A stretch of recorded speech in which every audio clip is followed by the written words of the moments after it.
Alrighty, so welcome to today's CERC HQ. We're going to kind of be wrapping up this week's progress and just kind of going over what we accomplished, what we missed, and what we did good on X, Y, and Z. Um, so right off the bat, we did release a pretty sizable update yesterday that did add a lot of community ask in terms of custom game options. We're going to continue to sneak in some more options going into next week. So I know that some people were saying the ability to change the attack density. So that way they could scale attacks up and down dynamically as they'd like. We'll look into some options for that going into early next week because we feel like that'll be the last thing we're going to kind of tweak is that unless someone can make a good enough argument to basically interject something else. But that would kind of bring it round circle, we feel like, with giving people all of the mechanisms that they need to get what they want out of the game in terms of being able to tweak it, to make it harder, to make it easier. But at the same time, you have the ability to change it like on the whim. So like if it's feeling too easy right now, but here, let me open up Cepheus and just kind of share screen. But then let me move the game up to the other window. Make it a little bit bigger and just kind of show some of the stuff that we changed. Alright, so right off the bat for Pandemic, you're going to notice that we snuck in the spread multiplier and the infected attack interval override. There's one more we're looking at, like I said earlier. Just off of the bat, these two right here address a lot of concerns that we've heard on Steam. The first one being the spread multiplier allows you to slow it down or speed it up. So if you want them to take the entire map on day one, then you turn it up higher. And if you don't want them to, like right now, 100% is stock, just stock difficulty right now that you guys have grown accustomed to over the last couple weeks. But you can cut that by 50%. And that makes it to where they'll slow down substantially. And if you want to play a more chill game, take your time, maybe not be as aggressive and gun-ho, it does allow you to have that ability to make that change. And the next big thing is the infected attack interval override. Now, this is the min and max. And the basic way, I redid, Derek redid this box over here, so I'm going to have a patch out later tonight that's going to add a drop shadow on that right column so the text is more humanly readable. But the simplest thing is that we wrote quite a bit there to explain what it does and how it works. It doesn't guarantee that because it's still limited by their infection pot. How many guys can they build at any given time? And what are they currently doing? Because they might have other missions or prerogatives. You might be attacking them in location A, B, and C. They can't even launch an attack because they're already committed to defending. So this is more of a loose number. And in the patch that I'm going to be releasing later tonight, I was watching some of the people play the game the other day, and I noticed that they accidentally set the max too high. And if you did that, it effectively broke attack waves, because if it rolled 8 minutes, 10 minutes, you had to wait that period of time for them to attack and then reset to basically use your new number. So as of the patch that I'm putting in tonight after this little podcast, I'm going to be having it changed. So when you change either number, it re-rolls the number. So it allows you to get in there and kind of rebalance the game and change it pretty quickly. So if you want to make it, if you want to make it crazy and drop it down to let's say, 20 and 60, so they attack you every 20 and 30 and 60 seconds, you can do that. And they'll just keep hounding you and pounding your bases and your defenses forever. Now, that doesn't affect their ability to counterattack.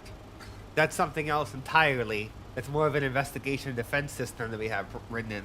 That's really not going to see that much in terms of custom game options right off the rip, so potentially later on. Let me see if I can find the other thing that I was going to mention. We did fix audio when unfocused, so that is now working. You might have to toggle that on and off to see if I click out of the viewport and it loses focus. There was a Steam thread that was posted a couple days. Oh no, I think it was a week ago at this point, I neglected to mention that is fixed now. So now when I click out, it's quiet. So just keep in mind that we did fix that and a couple other minor things that were propping up.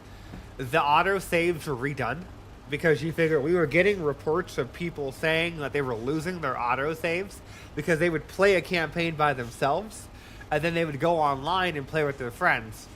But the auto save system was based off of like everything you had played. It wasn't unique to every campaign. So now what it does now is when you start a new game, it creates a unique identifier, and then it groups those campaigns to that identifier. So then that way the save load system will create 3 or however many, because you can have it create up to 10 autosaves. And you can have it save every 5 minutes or every 60 minutes. It's up to you. It's whatever you want to do. So if you want to have more safeties or more, like fallback points, you can. But the biggest thing is that now it will create that dynamically and then automatically delete the older ones in that campaign. The only thing that I would say is that we're probably going to have to look into some kind of nesting. Because right now, like, clicking on this is an autosave, this is an autosave, but it's not very obvious what this autosave is associated with, like the campaign itself. I mean, I guess you could just cross-match campaign 1 and scroll around. But that's something that we'll probably have to look into fixing. Is having it maybe like XCOM or something like that, where you can click on a campaign like this, and then maybe it would have like a drop down, like a bunch of tabs, and then you could see all the autosaves under that campaign. That's something for a quality of life we can look into in the future if that's what people want us to kind of pursue. For right now, we'll leave it the way it is and kind of just see how people feel about it. You'll also notice that we got the little question mark in, so it shows you your custom emulators. So you can know, like, oh, I could go back here and do this. And these are just, the reason why my names are so crazy is because I've been sitting in sessions with people and playing co-op and then just saving them. Or I've been basically just saving bugs that I find. Because now with the same system being in, it's a lot easier for us to reproduce and create and find bugs, especially performance issues. So if anyone has like a use case where performance gets consistently bad at certain points of the day, you can just load in, do it, save a game, and then send us the 3 files, the metadata, the main file, and the image, and we'll load it in our SDK and be able to live debug it, or at least just wait around for about 10 to 20 minutes till it regresses again. So having the same system back online does make troubleshooting some of the more like bugs that occur over the course of time easier to reproduce and eradicate. Quite people playing co-op right now. The other thing I would say, let me see if I can bring up my notes, is, hold on. Oh, right, I didn't really show that last week, so I'll show that now. Oh, we put this in too, because we were getting so many reports of people accidentally not realizing that it would close the game or go back to the main menu. So we put a whole series of safeties in of just UX, just to make the game feel a little more fleshed out in terms of like, if I do, here, I'll just show everything.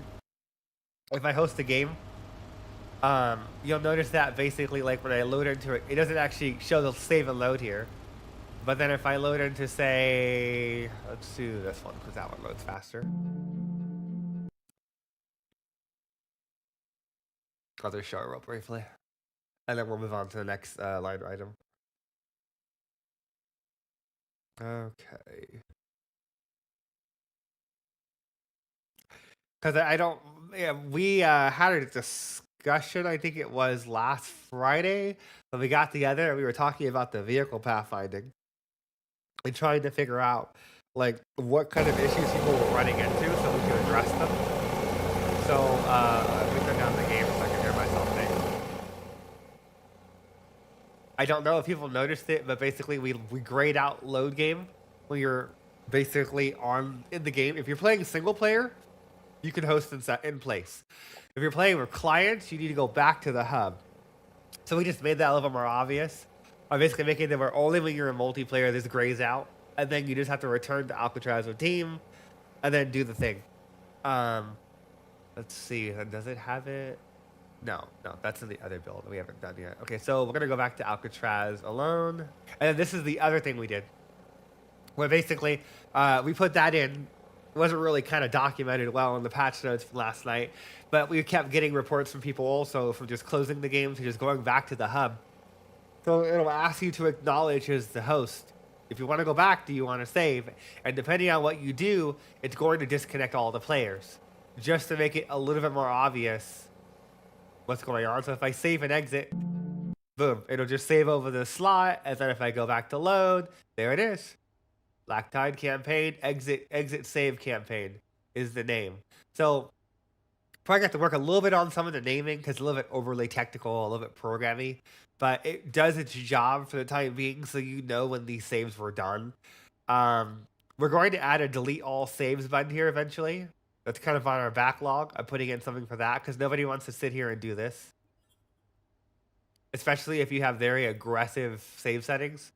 So we'll look into getting a little quality of life change in there for being able to delete all saves, just so if you have like 100 or you come back from the game, I don't know, like a month later and you don't remember what you were even doing, you can clear house pretty quickly.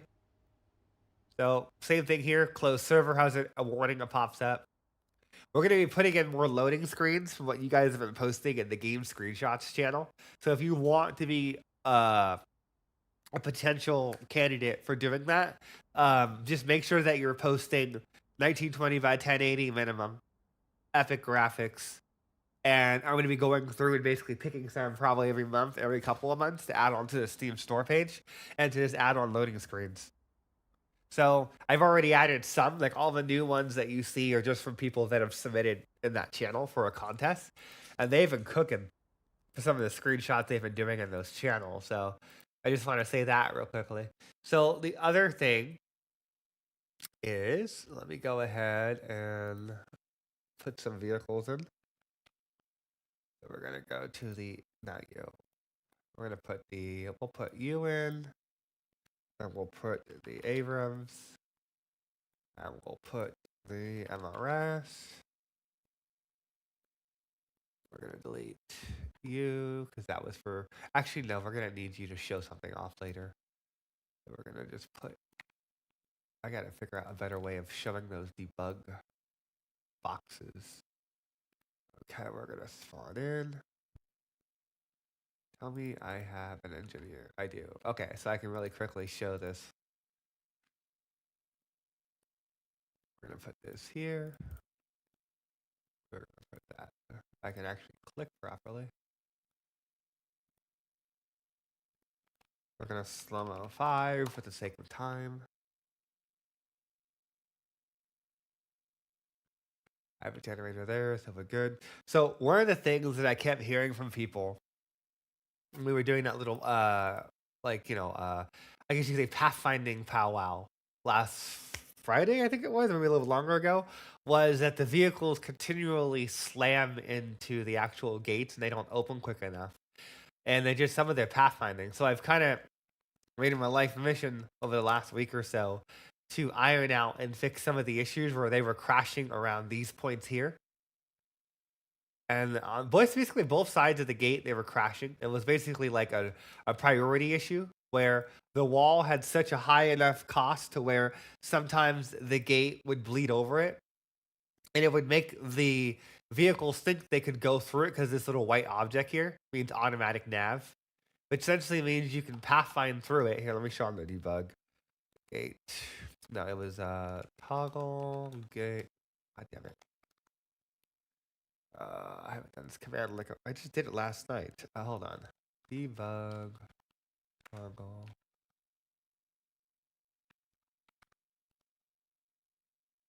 Hold on. Really? Hold on. Let me just check my. Oh, no, that's resupply. No, I'm not looking for the resupply system. Okay, I'll have to look it up in the code because I haven't done it in a while. But the idea is that you figure there's a predictive algorithm. Let me see. Hold on. Let me open up my source code so I can get that command so I can visualize this so you guys can get an idea. So give me 1 second. That way you guys can kind of see an idea of just how it works. Let me just open that. And then I think I was last on that section, was I? No, I was on the resupply component. Let's go to the gate structure. And then we're going to go to the...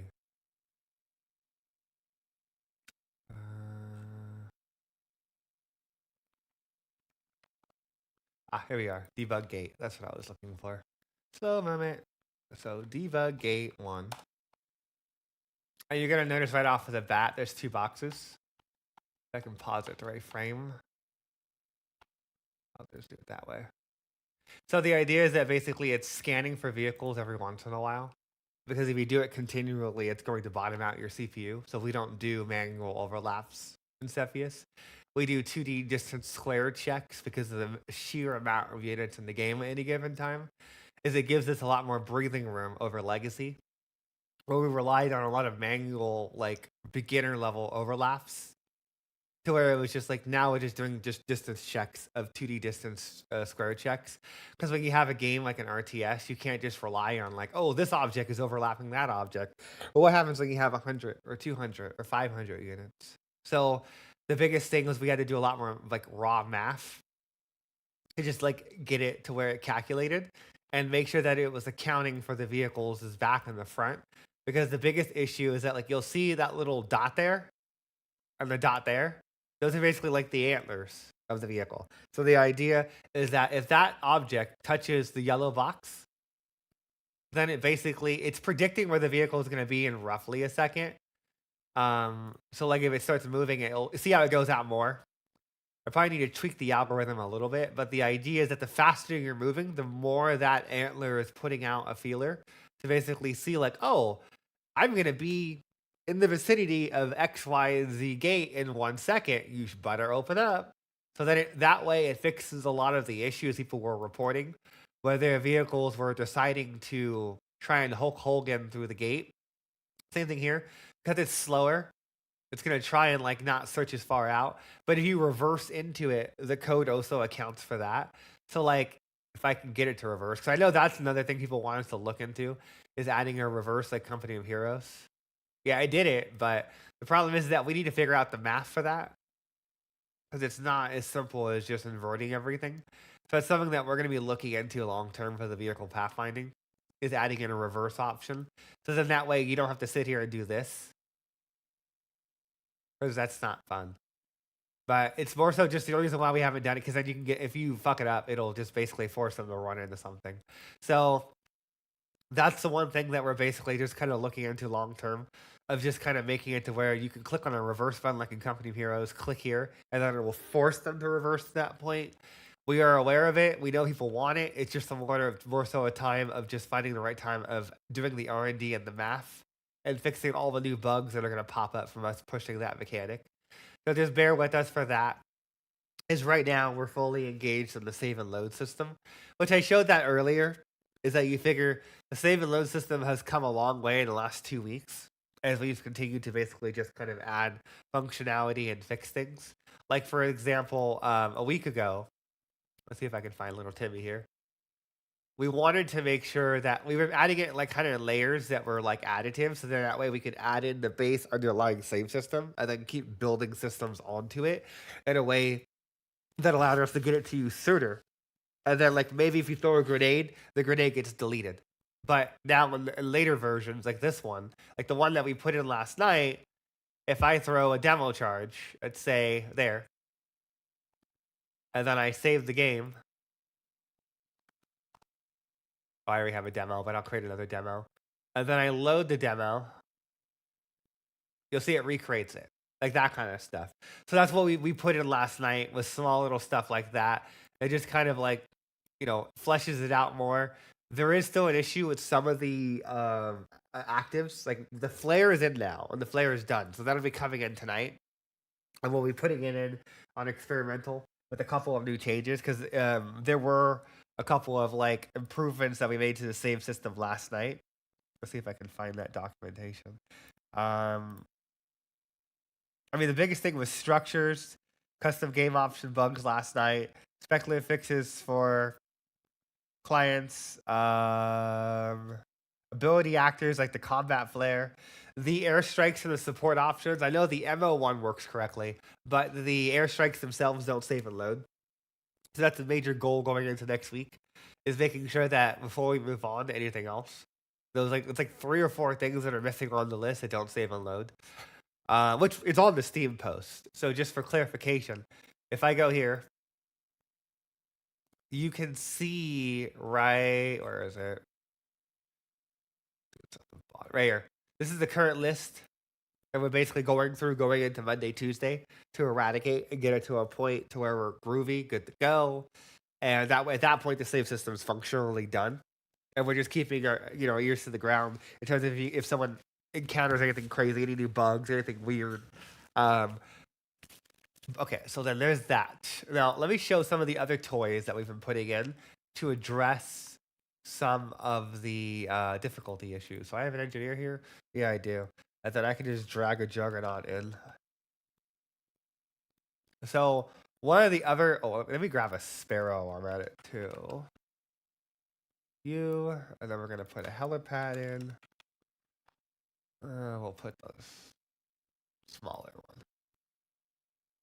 Excuse me. We're going to make it insta-build. So that way I don't have to have an engineer finish the structure. And then we're going to go up here. And you're going to notice there's a Hellfire missile now, as of the update from last night. And it's right here into this section. So let me add myself some doctrine parts. We'll need 25.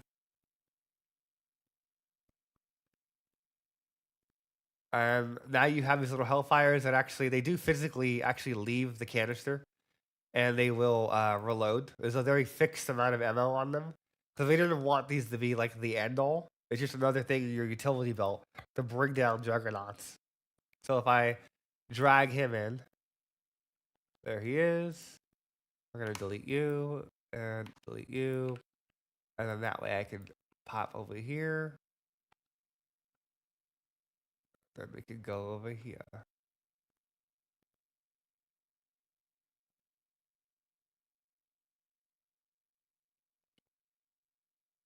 The reload is quite long, and we need to kind of work on that rotational thing, because like they kind of leave immediately out of the canister in the right direction.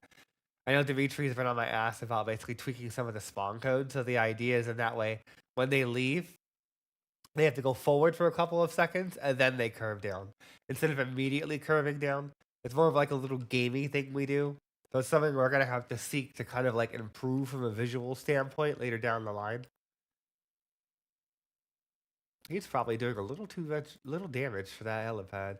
I know game balance is still something that's still kind of hit or miss in terms of a lot of people's opinions. If I'm reading it on Steam, so that's something that we need to kind of work to iron up here and there. We've been so focused on getting the game playable, getting all the mechanics and systems in, that like Michael hasn't had enough time to kind of flesh out and make sure that everything is actually balanced and fair. Because like how long it took for that guy to destroy that tier 1 helipad is kind of garbage. So if I spawn in and drag in another, there he goes. And you figure, so, oh, shit.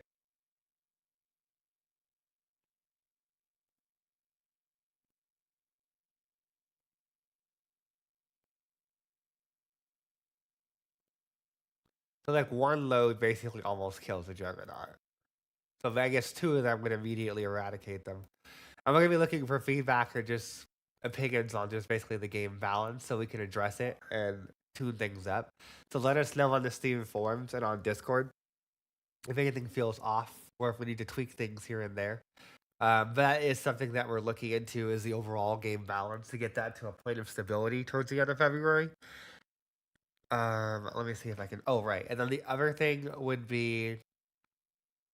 Let's see, you. So this little guy right here, let me delete you. Is that we added in the M782 law, which is basically the infantry counter towards being able to kill the Juggernaut earlier. It's a weaker version of the MGL and the small. But the idea is that in mass, it can basically bring down the Juggernaut in the early game. So you see, it does act kind of funny whenever you drag a unit live into a session.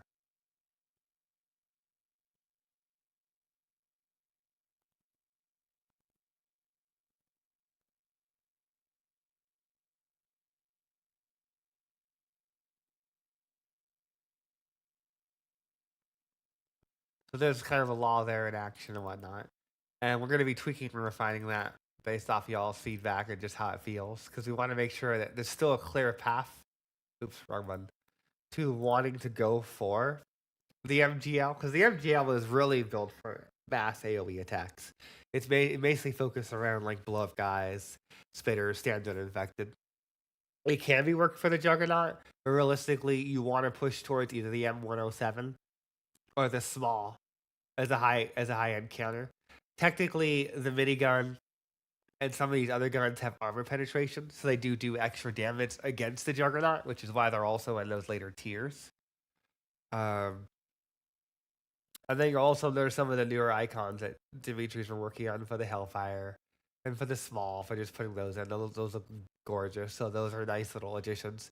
And we did change some of the prereqs, so going to the rocket pods doesn't require you to unlock the Hellfire, and then getting the rocket pods themselves in a progressional loop. We might look into adding the Hellfire to the Sharon. That's something that my artists and I have been talking about from a balance standpoint, and we need to talk to Michael. Because technically, the system would support the Hellfire pretty quickly. But that's something that we're kind of like in the early levels of discussing to see if we want to add that and then putting it in there.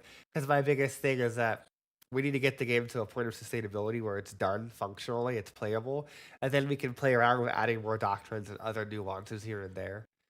So yeah, it's just something to keep in mind. But at the same time, I do want to kind of flesh out the recon a little bit more. Maybe add another quarter of items over the next couple of months, just to make it so they feel a little more fleshed out. Okay, so that kind of wraps up that section. Let me check the next area. Oh, right.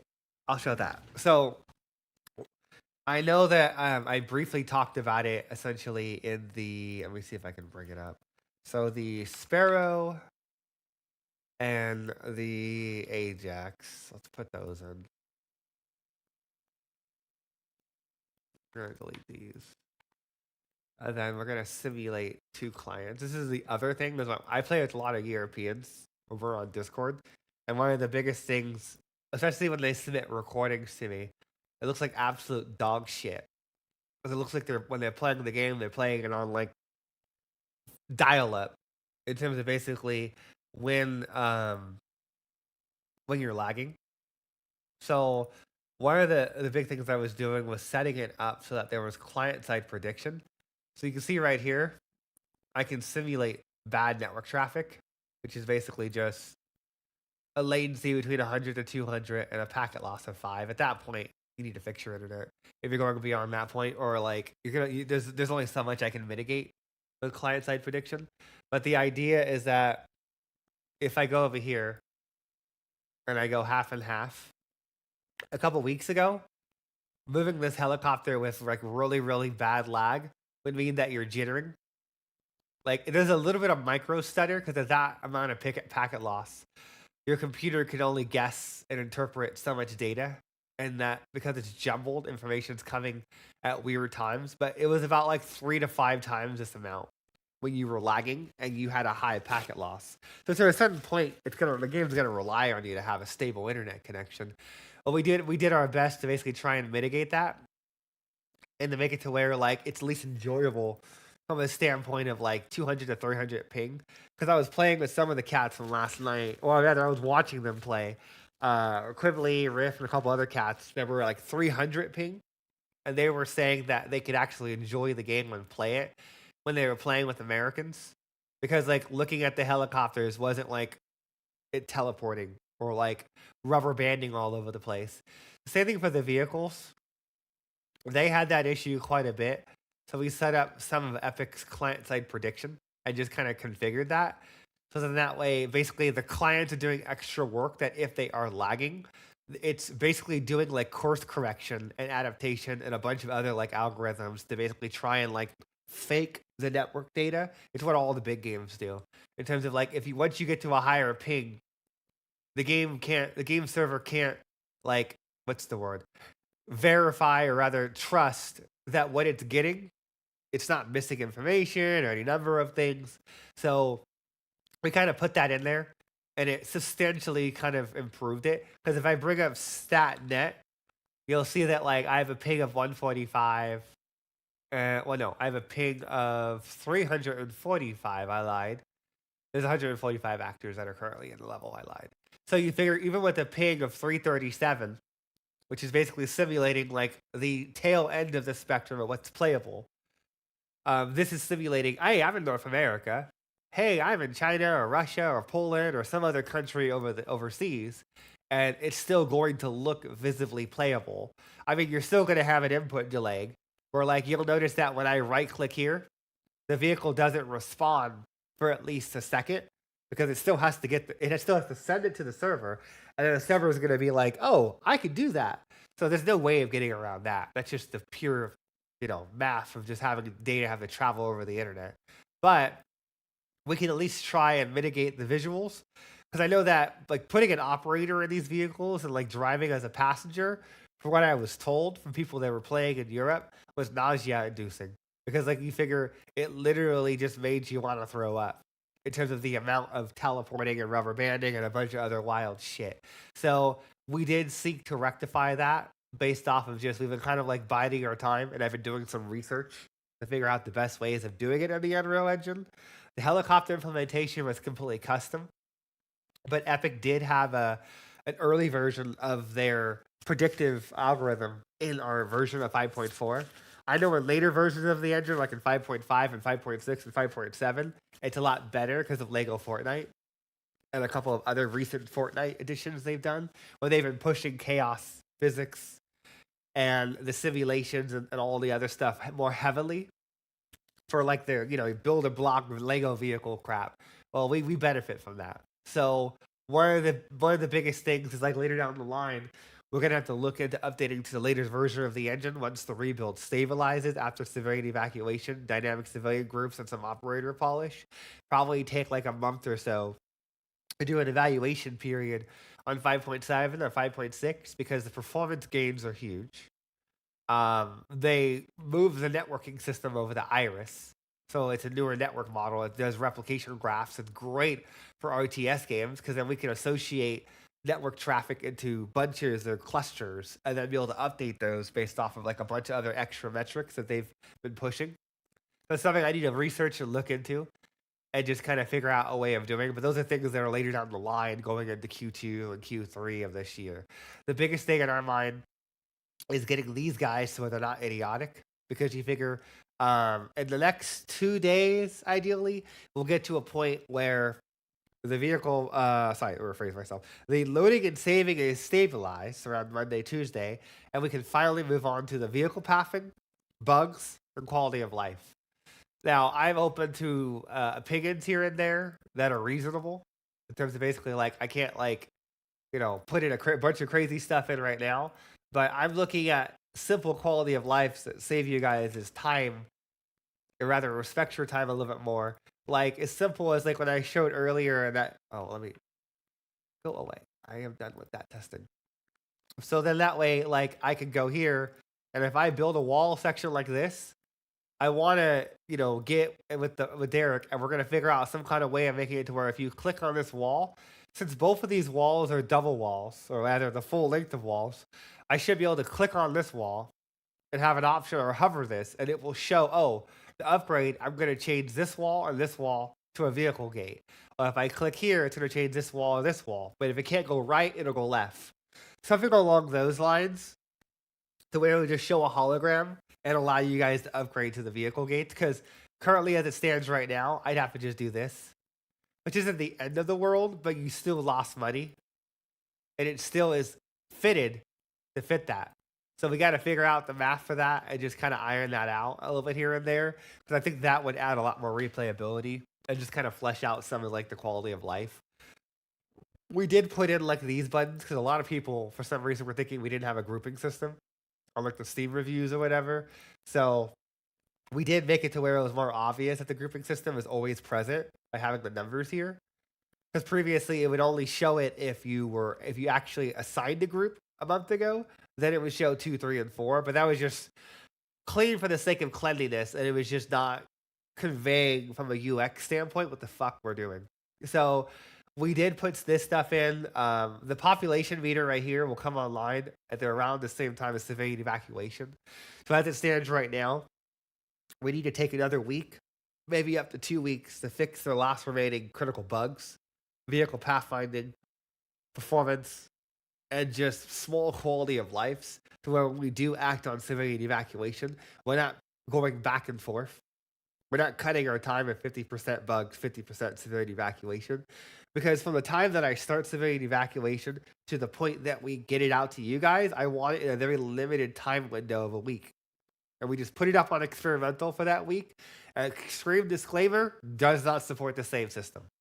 So if you save in the first week is building. The first week is establishing the core, getting the UIs in, conceptualizing everything, because we're going to be kind of adjusting and tweaking things based off of what people think is fair, what feels kind of off, what's too micromanagey. So it's going to be very fluid. So at this point, I would kind of estimate that March is going to be civilian evacuation month. Sometime around the beginning of March, we'll jump in there and essentially just start taking away bite-sized chunks to just make sure that it's firing on all cylinders.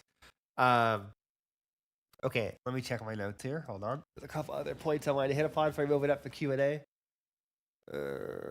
Oh, yeah, I can show that. So I actually talked about this briefly, is that we were looking at doing a new map, and you figure we're getting to a point, I hope, crossing my fingers, for Calypso to be situated, because now that Krieg has some more free time to help out, he'll be going in there and essentially helping Ephron on getting Calypso, Stray Ember back into rotation. I'll briefly show some of the changes that have been kind of put in over the last week since last time we showed you guys. But the biggest thing is they're kind of working through ironing out and fixing the pathing issues that were so bad on that map. So once it loads, and then at that point, once they finish Calypso, let me see if I can find the pictures. Dimitri's been prototyping. Hold on, let me see. I gotta find it in his reports channel, so bear with me. It gives me time on this. Here we are. So we're gonna copy link, open up Edge, and I can show that while it's loading. So essentially, I talked about this briefly, is that we've been using Snappy Roads and like other plugins people have made for the Unreal Engine, and they don't ever really think about like long-term performance or scalability in terms of like they keep everything a spline, and keeping things a spline doesn't make sense if you're keeping everything loaded in for an RTS game like we do. And even then, splines are more expensive than baking it down to a static mesh. So we've been authoring and creating tools and just kind of prototyping ways of making roads, and then setting it up so that way we can dynamically generate sidewalks, parking meters, that kind of stuff. So it's still in the early incubator stages as Demetrius is kind of helping out with the Hellfires and all the other stuff. But ideally, this will come to a point in the next like couple of days, up to a week, to where it's production ready. So then that way, when we go and we work on that custom area of the like what's that area called, like the mountains that's above San Francisco North where they have the Golden Gate, we wanted to do that as like a vineyard kind of like test map the size of HMB, Half Moon Bay, to give you guys one more map of a sizable replay value, whatever, so that way when we work on San Francisco North for a month or 2 months, you guys have something new to hold you over. Because like once we start that map, it's all in, but we want to perfect some of our mechanisms and some of our ways of doing design to where when we do work on San Francisco North and fleshing out that area, it's faster than doing the other maps we've done in the past. Because like just this process right here are splines. So like realistically, these should be baked down to a static mesh for sake of optimization. Because what happens with a spline in a game engine is that you have to recreate that object's dynamic dimension, shapes, whatever. Like its parameters every time it's created versus a baked static mesh. And I don't know if Unreal has better, newer mechanisms than 5.6 and 5.7, but that's the biggest thing that we've ran into is we want to keep the runtime costs low. Because like some of these are like, I think that's a static mesh. No, that's the CP Road tool, which is basically an offshoot of Snappy Roads off the Unreal Marketplace. But then you can see examples like this are static meshes. Wherever we can put static meshes, we put static meshes for some of the roads. But it's small little things that like most people don't understand, like why like people release games on Steam Early Access or whatever, and the game doesn't look that pretty, but it runs like ass.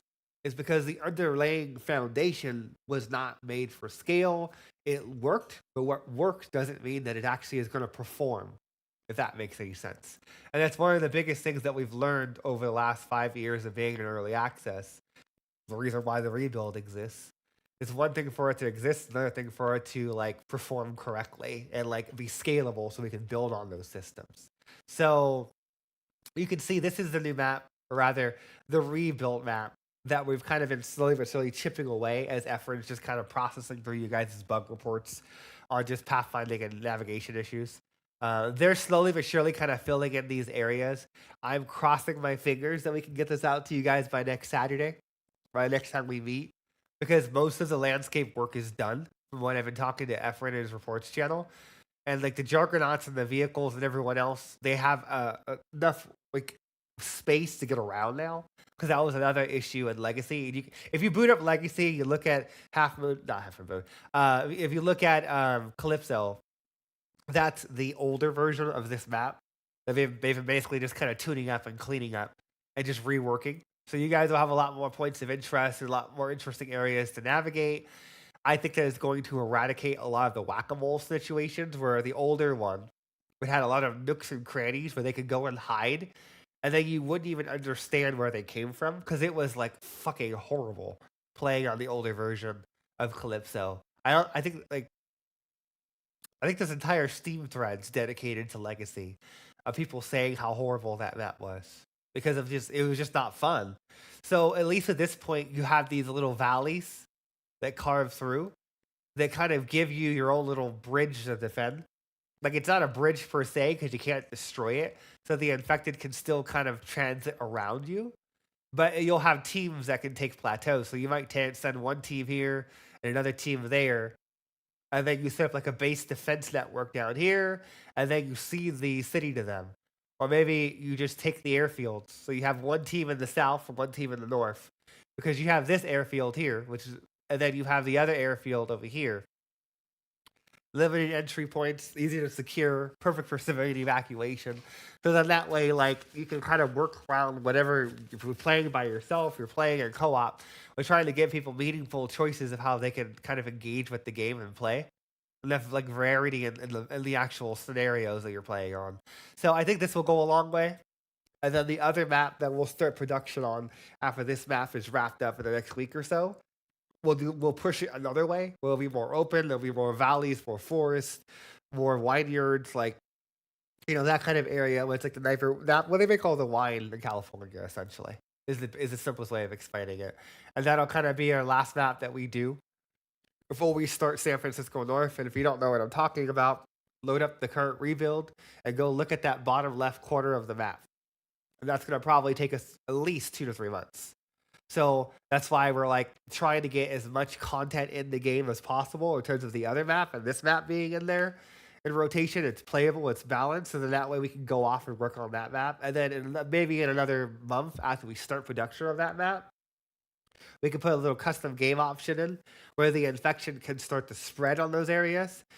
Because you figure my biggest goal for people coming in new,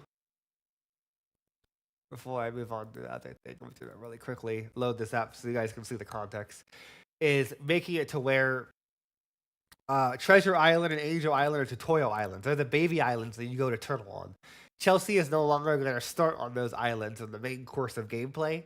She's going to start on San Francisco North, where basically, like, that was always our intended area, but because of just the limited scope of our team of 5 people, 2 level designers and modelers, we always had to basically just kind of deal with it of not being able to do the vision that we all wanted to push towards in terms of just the overhead of just doing the doctrines, and that requires pulling them constantly away for months on end to work on the vehicles and the airstrikes, and help out me and Derek for like modeling custom elements for like gameplay stuff. I'll wait for it to load, and then I'll show really briefly, and then we're gonna move on. So if I give it hold on, it has to pull in the textures. So when I talk about San Francisco North, I'm talking about this bridge becoming playable. There's a reason why this bridge is set up to where one day it's going to be able to be accessible. Is that when we put that custom flag in, the biggest thing is that they have to connect and build this bridge out. And then they're going to start being assigned to this area in grids. Because like this area is about all of the areas in the game times about 4 to 5 times. So like this is going to be the main area of gameplay. And then these areas are going to be your turtle baby islands. Where you go here if you got kicked off the mainland. Or if you just really just want to lock down this bridge, hide here, and then send kill teams into the city. Or vice versa if somehow she sneaks over here past one of your cordons, and then you have to, because like the biggest, yeah. So that's the direction we're kind of going into. And we'll get that next map out. Get Calypso, get the next map out over the course of another month. And then we're going to start biting away at this map, and get this situated. Now, one of the other things that I keep getting this question, I got this from Riff the other day, is when are we going to unlock Angel Island? So for me, I'm still on the fence about the best time of unlocking this. I think that it's going to be shortly after the birds. I want to put the infected birds in, but at the same time I put the infected birds in, if you turn them off, they can't spread to other islands. I know some people on Steam have been asking me about putting in a mechanic where a boat crash lands on the island. I know some people have talked to me about potentially having it to where they can launch pods. Because like the birds in Legacy had SAM sites. And we have a SAM site that's modeled. This one right here. And it's just been sitting. This is like what's going to be replace the old Avenger ones that we had in Legacy. So I've always wanted the Command and Conquer, like more gamey approach to having a SAM site where it's like literally like this. Instead of like the Avenger, it's just on a stationary platform like in Legacy. It just felt kind of ghetto and reskinned. So you can actually build these turrets and then they'll fire at birds and air targets, like when we give factions vehicles long term. So the biggest thing for me is having it to where like, I don't know. I have to kind of like marinate on that over the next couple of weeks because I have to come up with a decision of how I want to balance the game, because I just don't want to build everything around the birds and then it's GG you win once you go into the custom game options and you turn the birds off because then they can't spread. Turn off the Leviathan, same thing. So I'm kind of mulling between having a boat that spawns like over here and then it just creeps its way over here and crashes onto this beach. And then once it crashes, a bunch of infected spawn and they just run off in different directions to spread the virus. And then the other option is having launchers, where we have set points where they can build here, here, and here. And they can spawn like the Tyranids from Space Engineers 2, little structures that basically shoot over here. And then they would land and have a pod that they build here. And then from there, they would spur out an infection. And that way, it would incentivize people to build defense lines or have helicopters on patrol. Because then the SAM sites would shoot the pods before they land and start producing units and infecting that area passively. Those are all ideas that we're looking at, and I need to come to a decision in the next month or so to just kind of iron that out. I'm kind of going for the pods idea because I feel like that kind of gives more replay value for the SAM sites. I'm not as much about having the boats spawn because we don't have boats ready to go in the game right now from the LCAC and the LHA6. So that's another vector that I don't want to open up just yet because the LHA6 and the LHA aircraft carrier moving are coming in after dynamic civilian groups or roughly around then. So for right now, I need a solution of basically like launch pads where they can, like, you would know there's a fixed range, so you would know that if they're going to invade Angel Island, they're going to build along this area here and then basically just launch their pods as like aerial things over here, land somewhere, a bunch of goo comes out, and then they basically just shit a bunch of units out and they attack you. And I think that would be a good compromise of making it to where once you can't just hide on islands.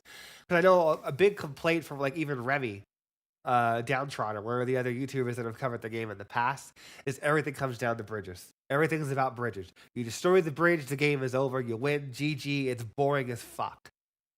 And like that was something that I talked to him on Discord about like 1 or 2 years ago, where it was like, yeah, I agree with you. It is fucking boring because you figure if you could just hide here forever and you have no skin in the game, they can't actually hurt you. They can't actually outthink you, outplay you.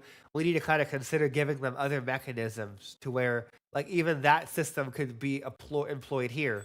Where the idea is like, I know some people like to go here and build a Margate line from World War One. I literally saw like some of the Patreon sitting in a room doing this the other day, and a good example of that would be is like, okay, they would start building artillery positions here, and here, and here, based on the same concept of what gets put here. So I kind of see it kind of filling a role, not only just in the aspect of like invading other islands, but being able to do counter battery for like being able to like they can shoot infection pods above you over here or behind you here and here. And if you don't have a proper defense network of like the SAM turrets, they'll overwhelm you, they'll punch through, and then you actually have to worry about contagion events in your green zones, your yellow zones. So I think that's a good idea of like why I'm kind of going towards the whole pod idea, like the Tyranids from Space Marine 2, just the Tyranids as a whole from the Warhammer 40k. So then that way I can kind of get more versatility and more replay value out of the game. And you can always turn that off, but then like you figure like I don't know, it's one of those things where like if you turn off so much in the game, then it's going to become too easy, but at the same time, it is a simulator. So I'm just trying to give enough counter plays and ways of getting around the game and playing it. But if you want to turn those off, great. You just want to play a traditional classic chill zombie game. But for me, I want skin in the game. I want to have to actually feel like I want to basically have to actually have an enemy that can adapt and change. I build a defensive line, they go around the defensive line. They throw themselves on the defensive line, or they find ways of shooting objects over the defensive line to get me to split my attention. So where basically it becomes like a war of attrition, and I have to actually go out and kill them, or at least keep pushing the line up to the point where it's like, oh, like I can't just sit here and be content. I actually have to have a buffer zone. So like this is your nice little core base, but then you have like a B zone, which is basically like mid security, and then you have your A zone out here, which is like you can afford to lose those zones, but it's more so just a buffer zone. So if you lose A, who gives a fuck? You lose B, it's okay. Most of the time, you'll be able to weather them through. So by the time they get to the primary zone C, you can clean up, go back and reinforce these zones, and then counterattack to take more zones, and then keep pushing yourself out more and more. So now your A zones are out here, and your B zones are here, and your primary base starts to move up, kind of deal. That's the biggest way I see the game in terms of evolving, to where like it's constantly just you just kind of playing a tug of war. So there's that aspect of it where basically I'm curious about opinions on that. So if someone has an argument or for or against, tell me in the Q&A section of what you see. But that's kind of what I'm envisioning for the game and kind of how I want it to play, to where it always has a counter play. And fine, if you turn that off, that's on you. Don't complain when the game is too easy. But for me, that's what I want as the game director, to make it to where, you know, every action has a consequence, every action has a counterplay kind of deal. So let me check my notes. That's done. That's done. Save load. Yep, that wraps up all the stuff for this week. So we're gonna segue in the Q&A. How are we on time? 1 hour. Perfect. So we'll do about 20 minutes of questions. Let me just kind of open it up for the Q&A section. If you have a question on YouTube, feel free to drop it there. If you've asked the question on Discord previously, ask it again, because I wasn't looking. If you want to raise your hand and talk on voice, feel free. It's an open venue for just having a dialogue communication. Let's see what we have here. So I have some questions being written. So Bro even asked, is there a pictured roadmap like you had on Legacy? Absolutely. Let me bring that up real fast. So that would be...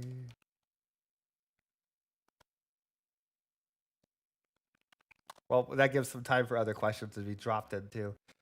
Okay, so here, let me move this over here. And then, let's see. Let me open that up. Go over here and... stupid OBS. Hold on, my thing is very weird.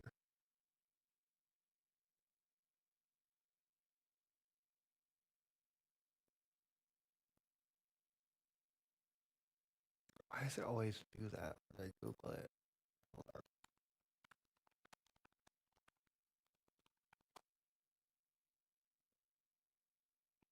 God, Notion's so weird. I need to change where we host our roadmap. It's so unpredictable. Okay, so if I do to my share screen, you can kind of see this is all the legacy mechanics and systems that we've kind of like been pushing over the course of since the early access release. So you can see we've been stuck perpetually in 1.3 for the last year because of the rebuild. The biggest thing was getting the rebuild to a point where we're back at 1.3, which we've accomplished for the most part, but there's still some minor things like the LHA6, the movement visibility queuing, adding in the stationary Avenger turret, which again, we've been kind of chipping away here and there as we go. Our biggest goal is getting to 1.4. Realistically, some of these are done now. Like the operator finalization is done, so we can kind of move that and say that's done. There's just some polish needs to be done. 1.5 isn't planned at this point, but in our mind, 1.4 is the rebuild's done. And I would say that we should enter 1.4 around Q2 to Q3 of this year, because dynamic civilian groups is now just going to be the faction system. I don't know why Notion's being so weird. They must hate me. They've been really unreliable lately, and I'm going to have to switch providers. But the idea is that you figure if it loads, which it's not going to load for some goddamn reason, it would have documentation. So I'm going to have to, I'll look into that and see about changing it, because I don't know why they're doing that. But it's kind of this of getting the rebuild to support all of these mechanics and systems again, like the co-op, DNA research tree, infected AI improvements, like that kind of stuff. And then once that's done, we're aiming to be done with the rebuild around Q2 of this year. So that means that was about 30 days or less to finish up Q1, which is effectively what you guys already heard, civilian evacuation. And then the only thing technically missing at that point is the LHA6, the LCAC, and where is it? I don't. It's somewhere on here. The dynamic civilian groups. Those are being saved for Q2 of this year, because I want to take a little more time on the factions, because what they were implementing as legacy was more of a frustration mechanic. And they weren't nearly as fleshed out as they needed to be. That you needed to be able to give the civilians orders. You needed to have been able to actually, when you give them supply, there's a little more nuance to what they can and cannot do. So, like I mentioned this briefly last podcast, it's about getting it to a point where, like, I'm not going to do 6 fucking civilian groups this time. I'm going to do the police, I'm going to do the anarchists, and I'm going to do 1 or 2 civilian groups. That's it. So 4 groups on the map as a whole. Quality over quantity. Because in Legacy, it was a fucking zoo. There were like 6 of dynamic civilian groups. There were sometimes 10 dynamic civilian groups. And it was like stepping over bodies. In terms of, like, you couldn't go down a street without finding someone that decided to basically petition his entire neighborhood to make a group. And it didn't make meaningful gameplay. It just meant it was fucking annoying. Good idea on paper, not good execution. Same idea with this old civilian evacuation, which you can get into that if you go into the Steam thread on Steam, the Steam master thread, and you can go through that, and you can go to the last CERC HQ and see my plans for that. So I don't want to go over that again. But the biggest thing is that's what I kind of foresee as like Q2 at that point, we're done. Like, there's nothing, like, in terms of the early access, like, side of things, like, all the features and mechanics are in. The co-op is in. Co-op took us the entire rebuild, plus cleaning up the foundation. And that was one of the biggest things. Fuck, god damn it, Notion, I hate you.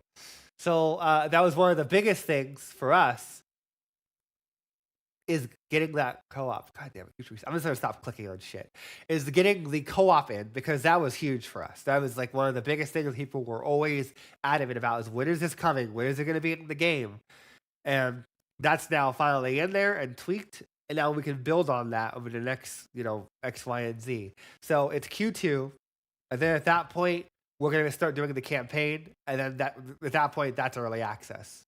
Like in our mind, like it's refinements and tweaks and quality of life at that point. But at that point, it's about buttoning up everything for a nice little, getting it ready for an early access leave. Because we were supposed to leave in 2025. That didn't fucking happen because of the rebuild and all the other systemic issues in the game. And I didn't want to just sit there and Cepheus Protocol 2, buy it again. Fuck that. Releasing early out of early access, fuck that too. You guys have seen those horror stories on Steam where someone just runs out of money or some other bullshit and they just pull the rub cord and run out the front door with your money. We could have done it. We didn't want to fucking do it because you figure this is a passion project for us. We want to see it through. We want to get it done, and we want to make everyone happy. Which it takes time for two programmers to fix everything and get it back to a point of sustainability. A normal team like Broken Arrow has 30 to 40 programmers. So you figure it's one of those things where we've been kind of getting to that point, and I'm hoping that in the next, this month, wrap everything up. Going into next month, we finish up dynamic civilian groups. We have the police assets. We have the anarchist assets. It's about maybe adding a couple of new vehicles to them here and there, and then adding it so you can recruit out of them. So that's Q2. Is like all of our effort, all of our attention is in the police. I think I saw a Steam thread the other day talking about this even. Where is it?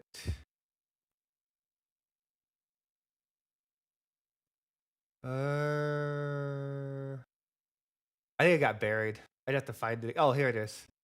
Where is this one? Where it's like, yeah, we haven't forgotten about this. And not playable, but just they're going to be sub-factions. They'll help you. They're vassals. They're extensions of your power in terms of being able to be like, oh, go do this. I'm going to kill that guy. He's in my way. I want that zone he's in. That kind of shit. Where it's basically just, if you're a good guy, you're on Pierce's side. If you're a bad guy, you're on Natalie's side.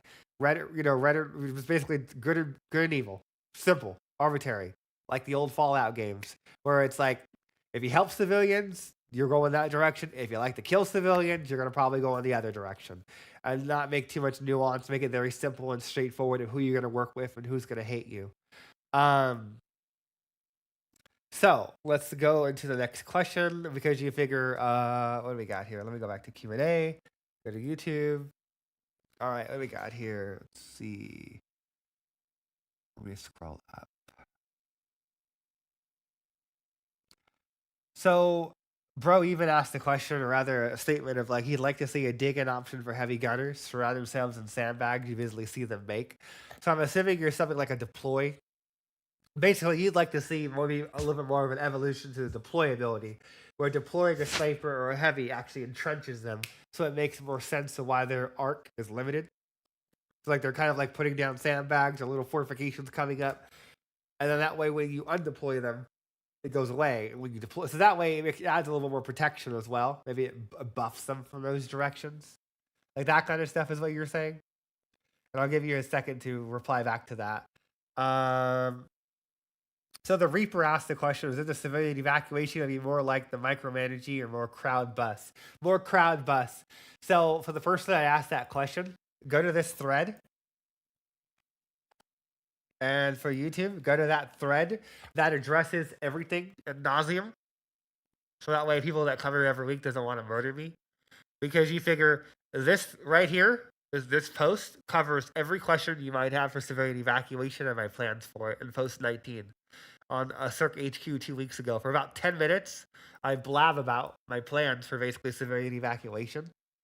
So then that would explain it. And if you have feedback or criticism to put into what I'm blabbing about in this post, either post it here or post it on the video. So that way I can read that. Oh, I don't want to add. Damn it. No. Oh, God. Whatever. So you figure, just keep that in mind because you figure, like, in the next week and change is when I'm gonna aim to have that sit down or that discussion, where I'm gonna post it on Steam of like, hey, we're gonna sit down and have like a podcast on a Saturday just about civilian evacuation, and I'm gonna just be outlining and showing my plans for what we're gonna be doing.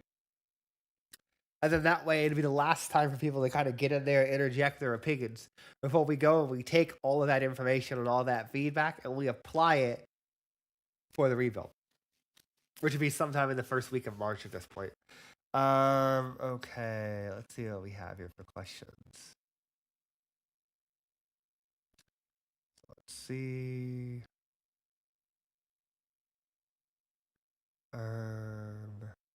But Bob, to build this question, no, the walls are going to be chained so they're evenly distributed and have prongs on both sides. I'm just waiting until I can assign my engineer on that, because as it stands right now, it's just a trivial visual thing. It doesn't matter. There's no gameplay benefit from placing the walls in that direction or the other direction. And for the extra startup costs and the replication costs, it's not worth it. We need to change the asset because it's fooling people into thinking wall must face this direction. It don't matter. Doesn't matter if it faces that way. Doesn't matter if it faces this way. It still hurts them if they hit it. If it's a tier 2, it still electrocutes them if they hit it. If it's tier 3, we need to change that. That's a failure in design that we did when we should have made it equal from the beginning. So Big Rooney asked the question: is there plans to rework the existing buildings to make them look more military focused? Current buildings seem a tad cartoonish, and with the rework of infantry models, more structures with non-hard ground structures. Let me get back to you on that one, because you figure that would be a major fundamental change to all the structures in the game. I know I've talked to Dimitri in the past about making some changes here and there, but for right now, I don't feel like that's mission critical. I feel like that's a nice to have. We wanted to improve the CERC ground infantry because we optimized them and we made a lot of improvements to how we streamed them and how we loaded them, and they look better in every way. But the structures as they stand right now do their job, and those are things that we could potentially look into later down the line. But like at this point, at this juncture, those are things that I can look into, like maybe before we leave early access. But realistically, I don't see those as mission critical. I think they do the job. Let's see. Quively asks, are there any more information gathering tools planned for the future? While playing for quite a bit, I noticed that CERC severely lacks them. As it stands, there's only one scout drone, which either requires micromanaging or is used as a suicide cheap scout unit. I wonder if there's space for things like radar without wrecking performance and legacy ground scanner detect performance. Let me get back to you on that one. I do like that idea. I know that we talked about having even a generalized thermal, where instead of showing individual units, it just shows a general heat blob. But it's one of those things where it's like I'm kind of putting that off until I can focus on that in its entirety. I need to finish what's already there, and I feel like those are nice things to have and things I can put on my wish list later down the line, but they're not mission critical to just the next 2 or 3 months of just bang, bang, bang, bang, bang. Let's see.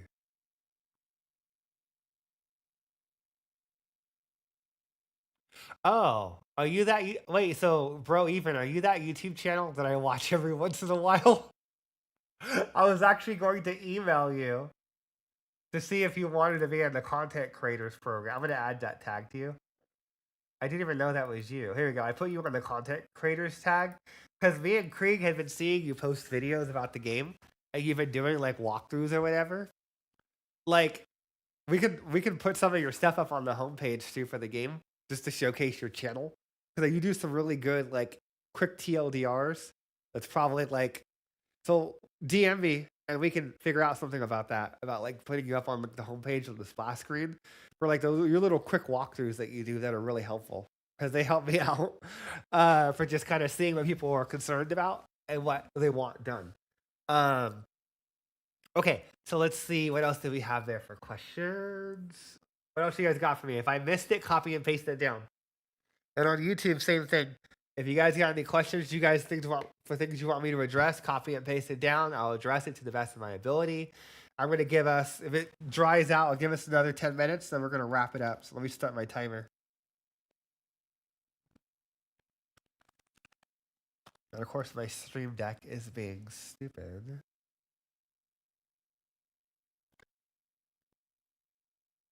Okay, what do we have for questions? Anyone want to raise their hand, talk on voice? Surely someone has some more questions for me.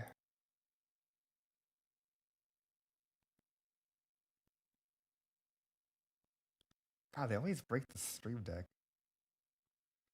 Only for decorations. Yeah, decorations aren't a priority right now. Those are things that I can look into as things kind of like easing up and we're able to get to a point of, you know, not as much volatility, if that makes any sense. Or it's like, look at our Steam review score, look at the reception on Steam. Our posts, people love what we're doing, but you figure we still have more work to do. Especially for those that feel like they were betrayed with the rebuild. For like, oh, they're not done yet, which I understand.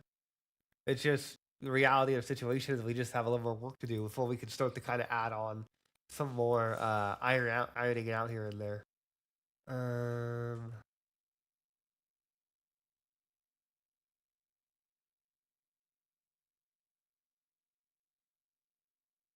I guess I'll read that Steam post later.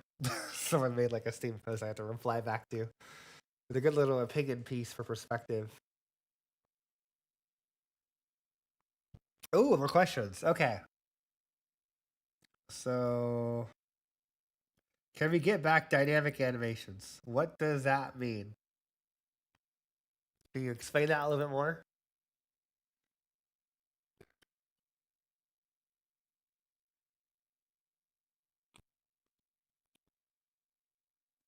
And Riff, what do you mean? Hey, Riff, I'm just going to invite you to speak if. Where is Riff? I don't even see him in the channel. Explain your thing, because no one ever talks on voice. Me and Durvar are convinced everyone's just shy or something.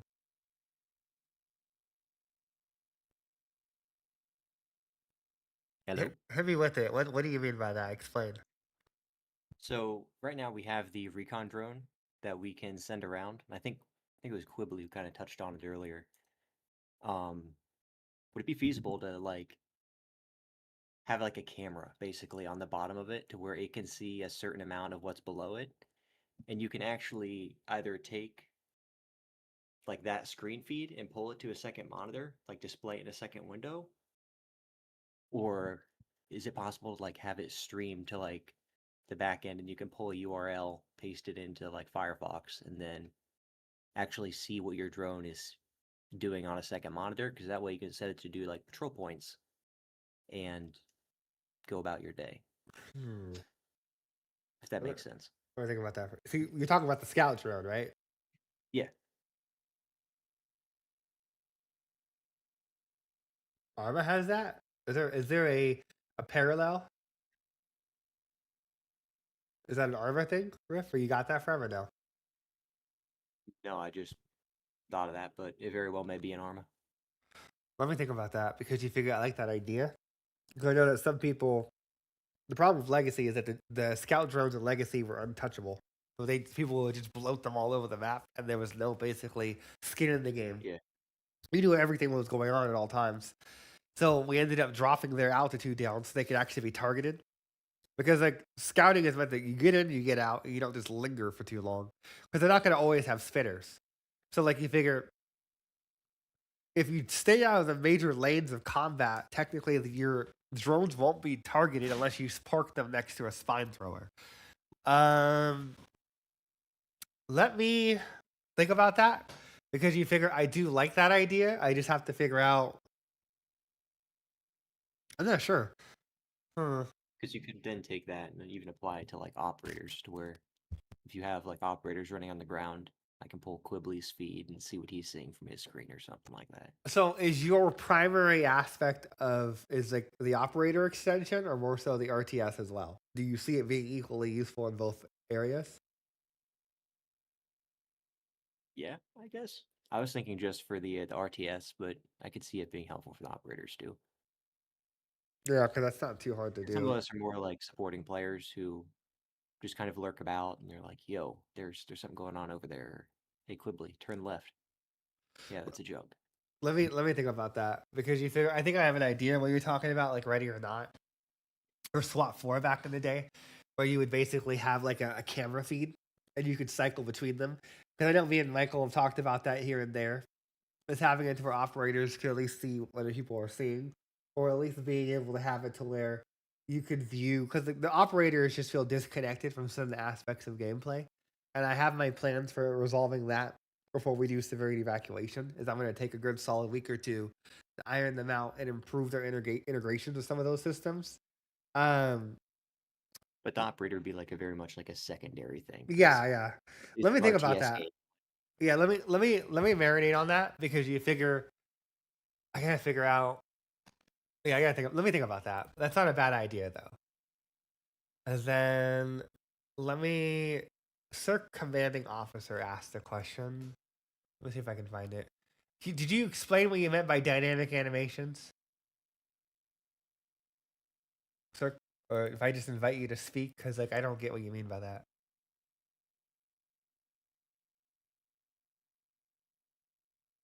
Oh, he can't hear me.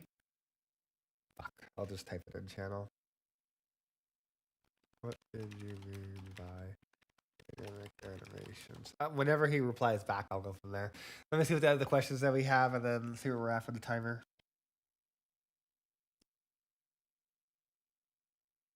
Uh,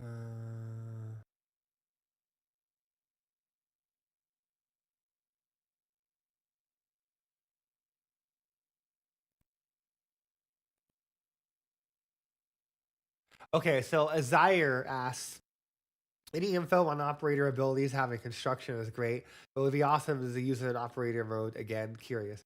I think you're asking for being able to build from the operator as a blueprint based system, right?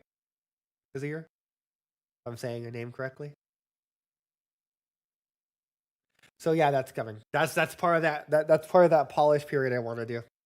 Right, like you figure, I after severity evacuation, I want to dedicate a week or two just to iron out some of the kinks and some of the reliability issues with the operators because I want them to be able to, like, let's say for instance you have a team of people that are playing as the operator, they can go and they can build a base without even talking to you. So, they can put a barracks down, they can place walls down, they can put an ammo tent down, as long as they have the actual abilities. So then that way, like, they can do your job from an RTS standpoint as an operator, and you can all collaborate and work together. Because right now, they're relegated to just repairing and helping build structures that an RTS player placed down. And those are things that we're looking at. And there's going to be a level of integration for operators towards the severity evacuation because I want to have the operators to where they can help be in charge of these camps. Or like, let's say, for instance, an RTS player builds it, a operator can patrol it. They can check in on it. They can monitor the situation as well with the people that you're hiring in every department to do their jobs. So then that way, if someone turns or thinks someone's going to turn, they can shoot them. Probably not the best, but they can. That's the biggest thing is having it to where basically like we want to have that level of interoperability and not feel like the operators are just like a quirk. Like it's not like an actual system. We want to have the operators so you can play the entire game as them, or you can play the entire game as RTS. Now we do get people in co-op that can do that because I know off the top of my head, there's like probably 4 people in this room that play operators and only operators the entire time, and then they delegate the rest of the game off the 2 to 3 RTS guys, and they just communicate. So we want to kind of push it down that line, and I've been kind of biding my time to get these remaining facets of gameplay in, and then I can focus on that and nail that out there. Um, so let's see. Okay, let me copy and paste. I was actually talking to Michael about that previously, Sir Commanding Officer, is I feel like the animations need a lot of work for some of their idols.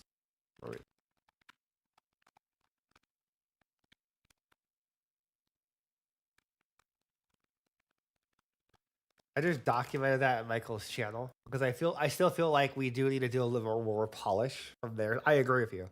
Is that we do need to kind of tweak some of their animations and add a little more liveliness to them.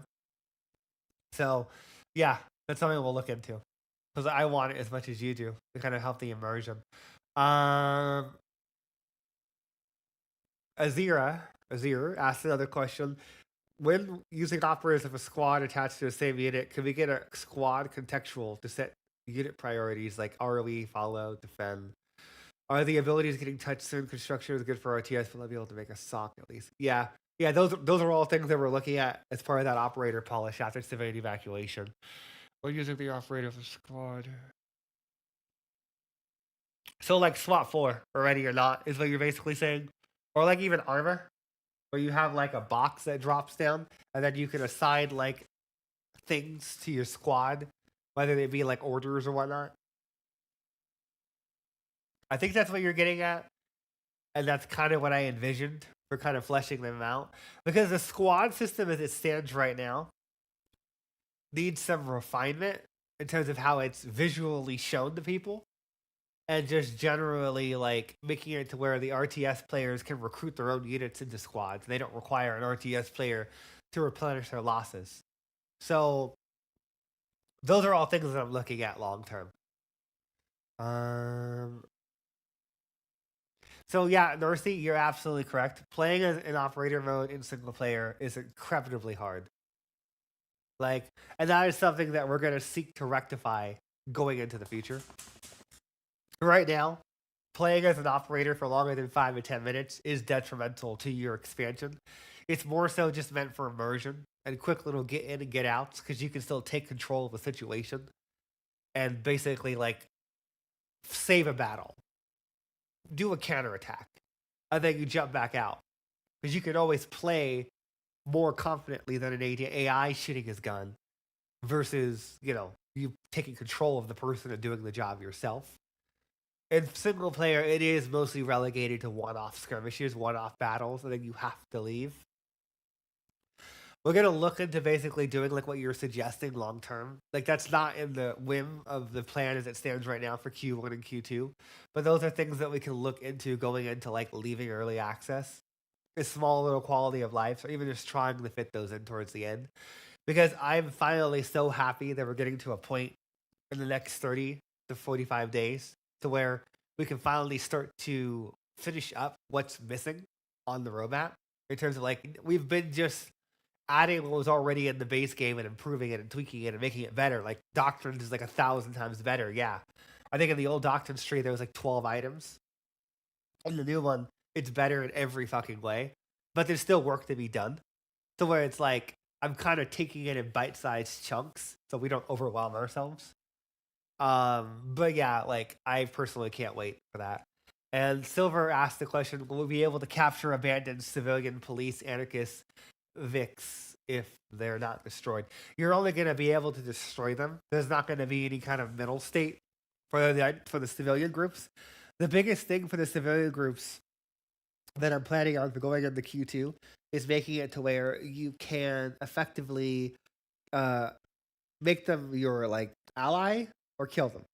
If you make them your ally, then you can basically recruit police cars, SWAT vans.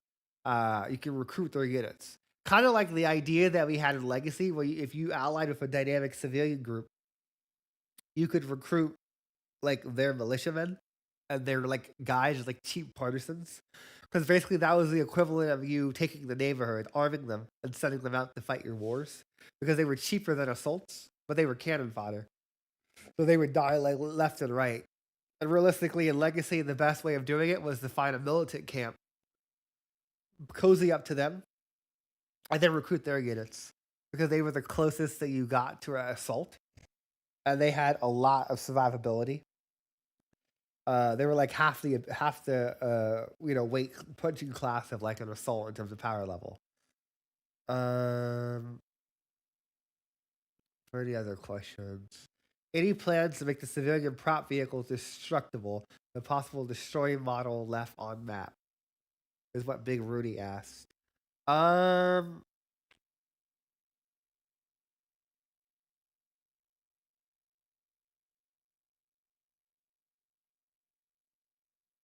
I can't answer that just yet, but it is something that we've discussed in the past. I think that would help out quite a bit for vehicles being able to destroy parts of the map and get through them. Because then Abrams could just drive through a vehicle instead of going around the vehicle. There's a technical thing that we need to get around because I don't want to go too crazy on chaos destruction until we're able to update engine versions in 5.6 and 5.7, because that was the version of the engine where they made chaos destruction production ready. They had tested it enough with third-party studios and Fortnite to make it to the point where it's like, oh, we recommend that you use chaos destruction now in your games.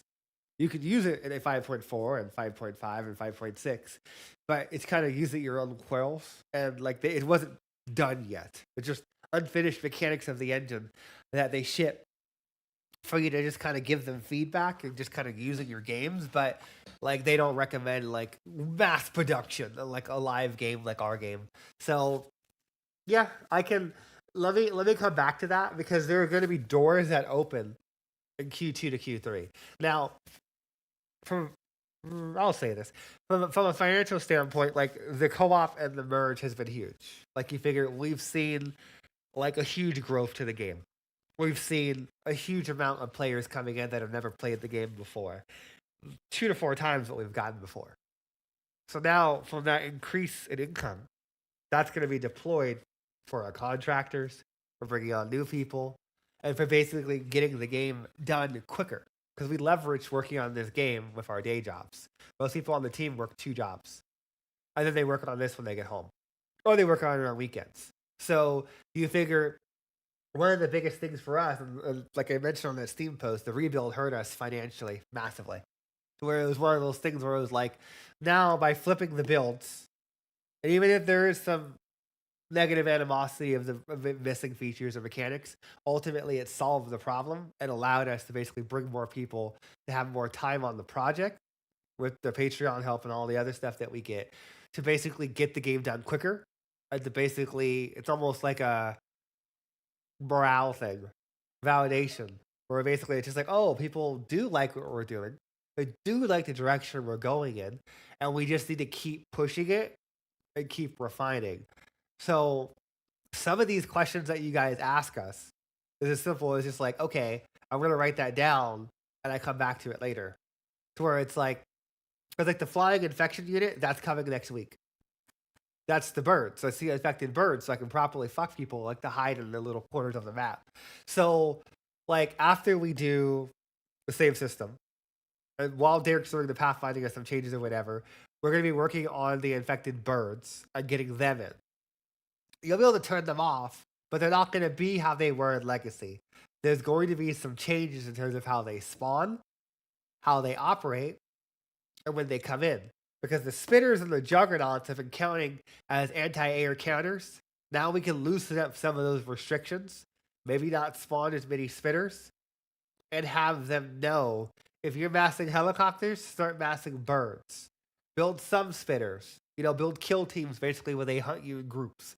So now you actually have to worry about like anti-air and being swarmed by 100, 500, 600 birds. Because we're doing kind of like if you've ever played Gears of War 5, where we do like a mass Niagara simulation. So when you're killing them like every time you shoot them, there's like 5 or 10 birds dropping from the sky. And it's just a generalized health, and they just kind of sweep you and hit you or whatever. The krill, I think is what they're called, is what Silver said from Gears of War 5. So that's the direction that we did in Legacy, but we're going to be using some of the newer tools in 5.4 and just what we've learned to increase the size of these bird nests and to make it to where like that is realistically our mid to late game like anti-air counter, to where it's like you start building Apaches or Blackhawks, they're going to try and ground you and keep you out of their territory by responding with these bird swarms. So like you won't just have to only worry about spitters, and their amount that they get spawned in will be cut by half. So just keep in mind, whatever you saw previously will be cut by half, and then we'll be putting in the birds. So then that way, like the birds just kind of come in by like 100 or 200, because they were clusters of 100. But because of some of the newer stuff we learned on how to do the engine, and some of the newer like things that are documented, we might push that up to like 300 to 500 per horde. Someone's just like, oh god, my helicopters are fucked in Discord. But yeah, those are kind of the things that we're working on because we want. That's why it's on the list where it's like we want to get that in there. This is one of the last tenets of gameplay, just to chip it away at one more thing that's missing from the rebuild. And then we can go and work on civilian evacuation, do that, do the LJ6, do the LCAC, and then operator polish, and then do the factions. So that's kind of like the rough trajectory we're going down. And obviously, no plan survives contact with the enemy. Whereas, like, if someone comes out of left field and they discover a bug or a crash or some other weird thing, we'll pivot and adjust and tweak as necessary. That's why I've given an entire month to civilian evacuation for March. So there's no fuck ups. We can, we can spend that first week or so going into March, gathering the last tidbits of data, and then the second week, just start on that for the rest of the month. So let's see. Yeah, March is going to be civilian evacuation month. So because you figure I'm going to say right off the bat, because I was watching people play the game last night, and I was joining from public games. That's why sometimes you'll see me on Discord or Steam, open the game, and then just start joining random games that have no password so I can watch them play and be like, oh my god, that's fucking broken. That's like from a balance standpoint to bugs to just blah blah blah blah blah. So in my mind, we need another week or two just to fix the bugs and fix the jank and the desyncs. So that way everyone's happy, people can have stable, fun games, the performance is there, and then we can go into that. Oh, excuse me, sorry. What do we have for timer? Oh, technically we're up, but let me see. There's one or two more hard questions. Anything else? I'll take one or two more questions, and we're gonna wrap this up. Yeah. Well, we'll be adding the SAM site in. So at the same time we put the birds in, you'll be getting two of the vehicles that are missing from the rebuild: the Ajax Avenger and the AA stationary turret. So those will give you your ways of basically denying them territory, and you can still use those AVAX Avengers, and you can use them in your helicopter teams to counter them.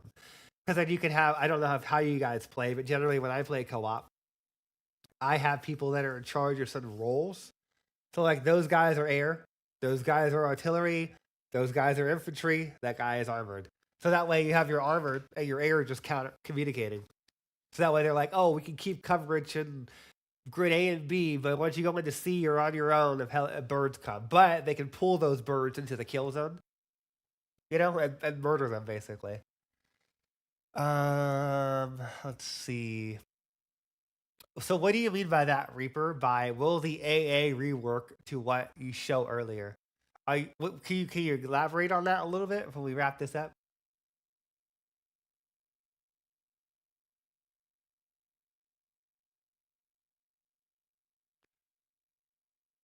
Oh, is that what you're asking? Oh, hold on. I'll just find that. We have that. I'll just show it.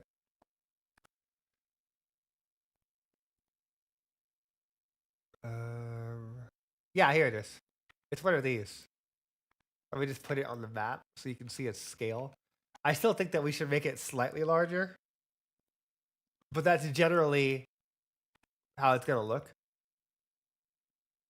This is the untextured version. It's like a quick little mock-up that's built on because like the biggest thing is we built a framework where it's kind of like prototype, where you have like a little chassis that you can attach different turrets and systems to. So we built it around that idea for the rebuild.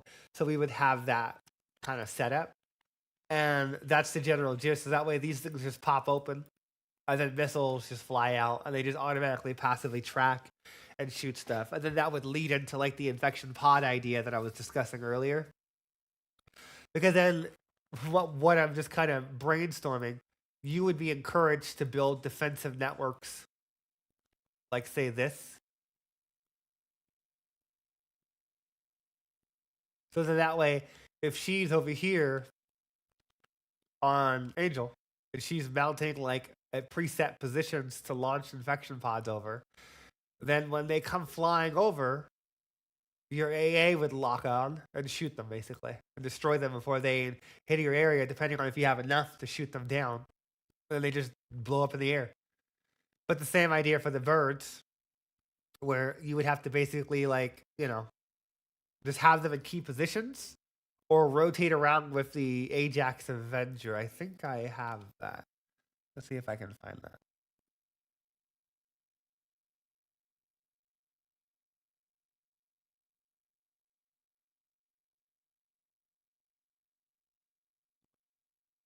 Oh, you know what? It doesn't look like the new picture was taken. I'll have to remind Dimitri about that because it looks like we only have the toe here. Yeah, because that's the picture graphic icon. Yeah, it doesn't look like the actual picture was made, but the model hasn't been set up yet. But that's something that we're going to be setting up going into next week. If we just duplicate one of these trucks, and then we just set up the new data where they can only target air units, and it's fairly trivial. So think about the turrets. We just duplicate the rocket turret, and then we just set it up so it can only attack air. And then boom, Bob, your uncle. You have an anti-air turret, and then you just have to set up its ranges and its damage curves. Because we do it like Battlefield or Call of Duty, for just the sake of the operators, but also just for having a little bit more immersion than typical RTS games do, where weapons have damage fall off based off of how far they travel to where they hit their target. So we are incentivized that you have certain areas that are kill zones for certain guns, and then damage mitigation will lower them based off of the further they are away. Let me see. Let me move back to Q&A. And then that kind of wraps up that question. Do you have anything else before I wrap it up? So the Atlas supply guys, let me come back to you on that one. The only reason why we didn't put it in there is because we were on a time crunch, and I wanted to avoid the pathfinding issues that they would get into almost every other 5 minutes. I'm not against putting them in. Just give me some time to basically just kind of get through some of the more volatile feedback that we've been getting of the balance and everything else, and then we can look at tweaking or changing some things if people don't like the current tempo. I'm not against it. If people don't like the current resupply, of just having current guys that run around, we can look into basically adding in the ever runners again, and then just giving them a basic pistol and they just run around and shoot. I'll do a poll in the future, and then that way people can go and play Legacy. But that's nice to have. But I'll again remind me after the factions. So I'm sure you're still going to be around Big Rudy around factions. So when we do dynamic civilian groups and all the other stuff, remind me after that, because in my mind, that's what I'm going to be looking at, tightening up the bolts, making changes that people want in terms of that. If they really want the original people to spawn in and do that, we'll do it. If there's enough people that are vocal about it. But I want to kind of just get these major line items done and then put those on a wish list for Q2 to Q3. Let me see if there's anything else.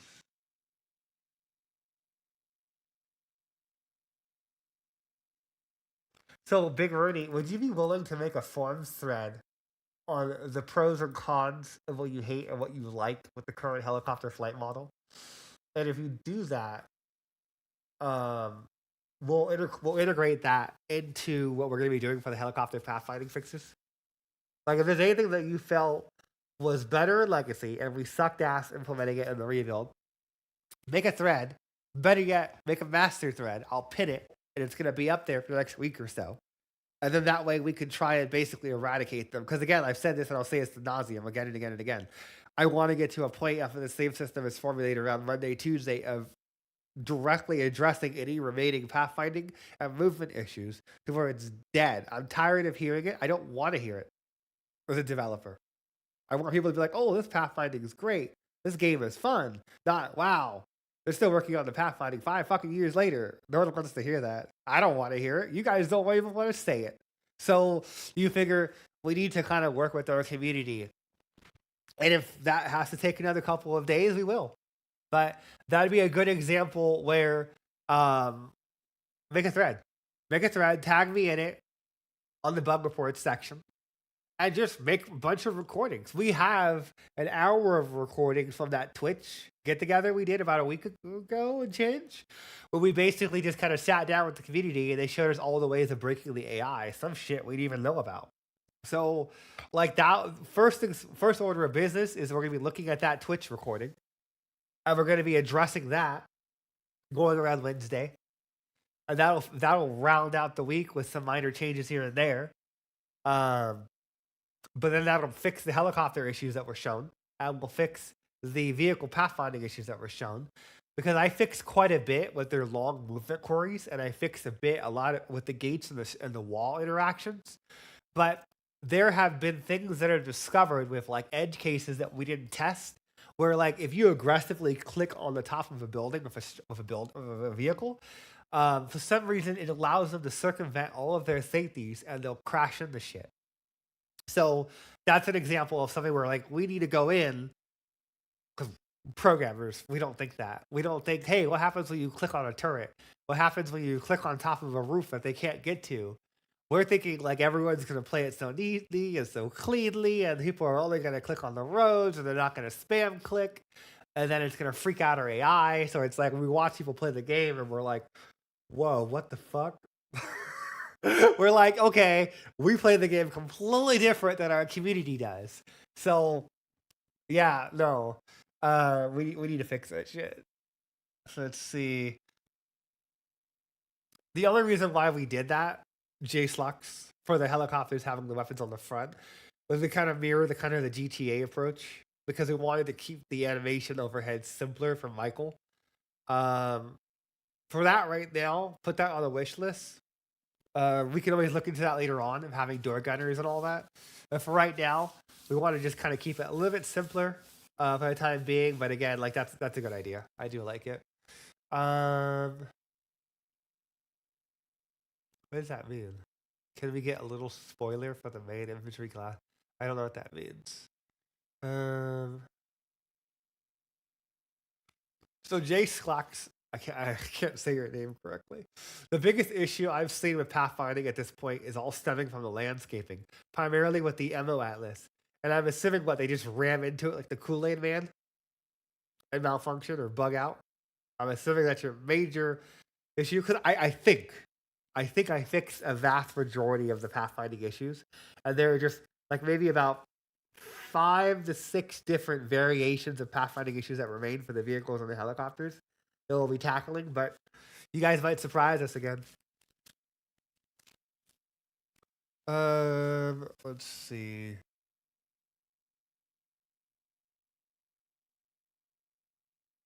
Well, I already know you could do that, Bob, but when I actually get the time to like tweak up and fix how you're breaking them, it won't be breakable anymore.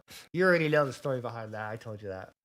We need to kind of, that's part of that period of time I want to do where we just kind of tweak some stuff with the infected AI and just kind of make them a little bit harder in terms of like the whole like lingering thing. Let's see.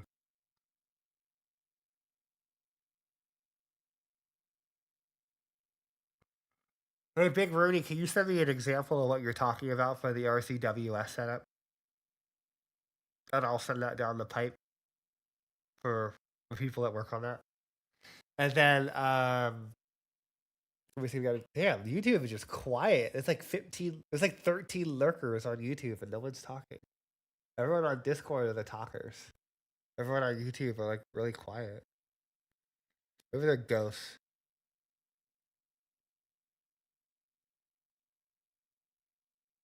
All right, let's see what we got here. Let me just send me an example of that, and I can look into that because I'm not really familiar with that system.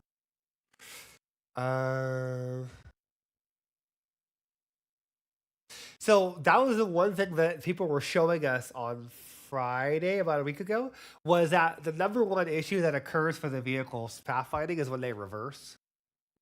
It seems like that's one of the major issues that remaining is the reversing pathfinding and the clicking on objects that they're not allowed to go into freaks them out sometimes. And the turning. Those are the 3 major ones. And then there are sub variations of those 3 that we're going to be basically putting all of our attention into. The turning and how quickly they speed up because they get you killed. When you like tell them to turn or tell them to go somewhere, and they're like, "Oh, I'm gonna go really slow for the next 5 seconds," even though they don't have to turn, and they just and they go like really incredibly like old man speed slow for like 3 or 5 seconds, and then they just speed up out of nowhere, even though they don't even have to swivel left or right. So rest for all, like those are already on our list of things that we're gonna be looking into to just kind of iron out those kinks. Anything else that you guys have noticed? And might as well just kind of write it down now. Yeah, yeah, I completely agree, Reaper. If you have a recording of those, show the instances of those. If you did, I don't know if you were there that Friday, but anyone that was there, consider just making a thread, like I was telling the other cat, of the helicopter issues, because we're going to be looking into the helicopter pathfinding issue of them running in the buildings and then malfunctioning at times going into like the next week as well. Because there's like 2 or 3 variations of the helicopter pathfinding where they fail. But I think the helicopter ones are going to be the easiest, quickest ones to fix. And then it's going to be the vehicles that fight us the hardest.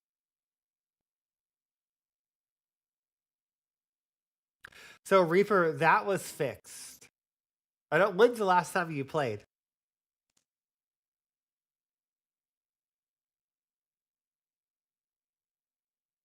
So keep in mind that was fixed about 2 weeks ago, because you figure I was just kind of adjusting it to where actually I have a GIF. Hold on, let me see if I can find that GIF for you, so that way you can confirm or deny what I'm saying. Hold on, let me find that. It would be aha you. We're gonna download you. We're gonna open you on. Damn, Discord takes forever to download. It's only 100 megabytes. And then let me move this over here so you guys don't have to see my Discord again. And then I will bring this. Oh, hold on. OBS is doing that stupid thing where it says it always must be on top. So if you look at this, this is basically what I was tweaking with the vehicle pathfinding about 2 weeks ago, I think it was. Let me check the date.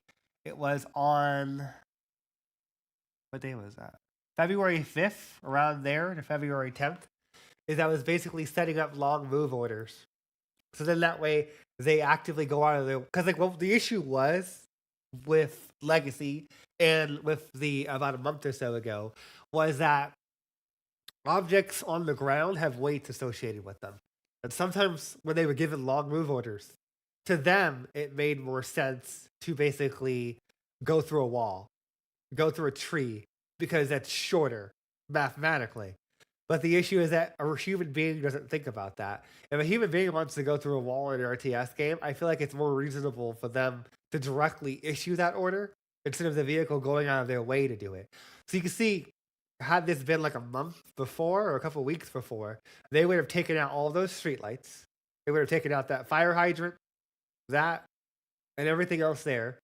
And then they would have just trailed the sidewalk, cut through that area on the right side. Like, so basically he would have went right and went straight and just taken out everything along the way.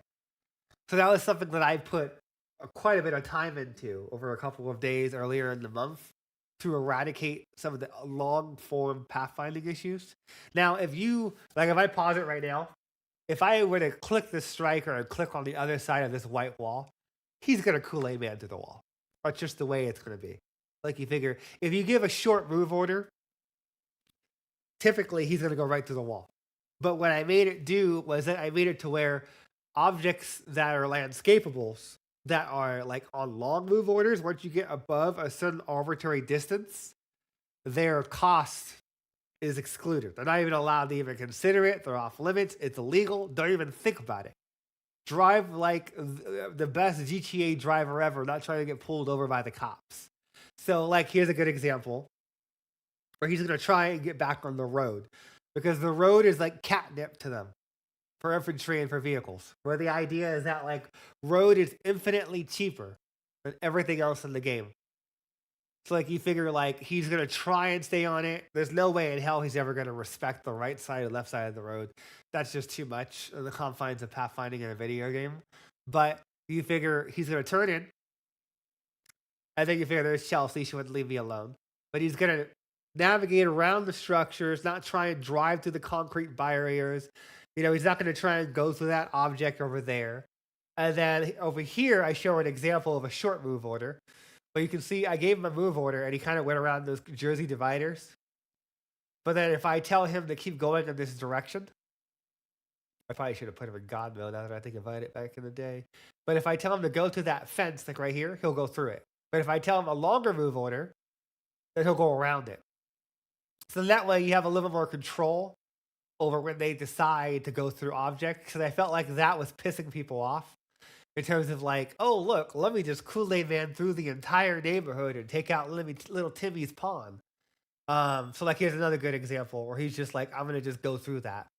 And long term, like what I mentioned earlier, we do have some destruction models made for those objects, so they actually crumble and break, like in Company of Heroes. Or we're waiting until we get the update engine version, so we can use the more production ready version of the chaos destruction that's more stable at scale. So then that way we can have it to where like if you drive through a fence or a concrete wall, it smashes and it breaks.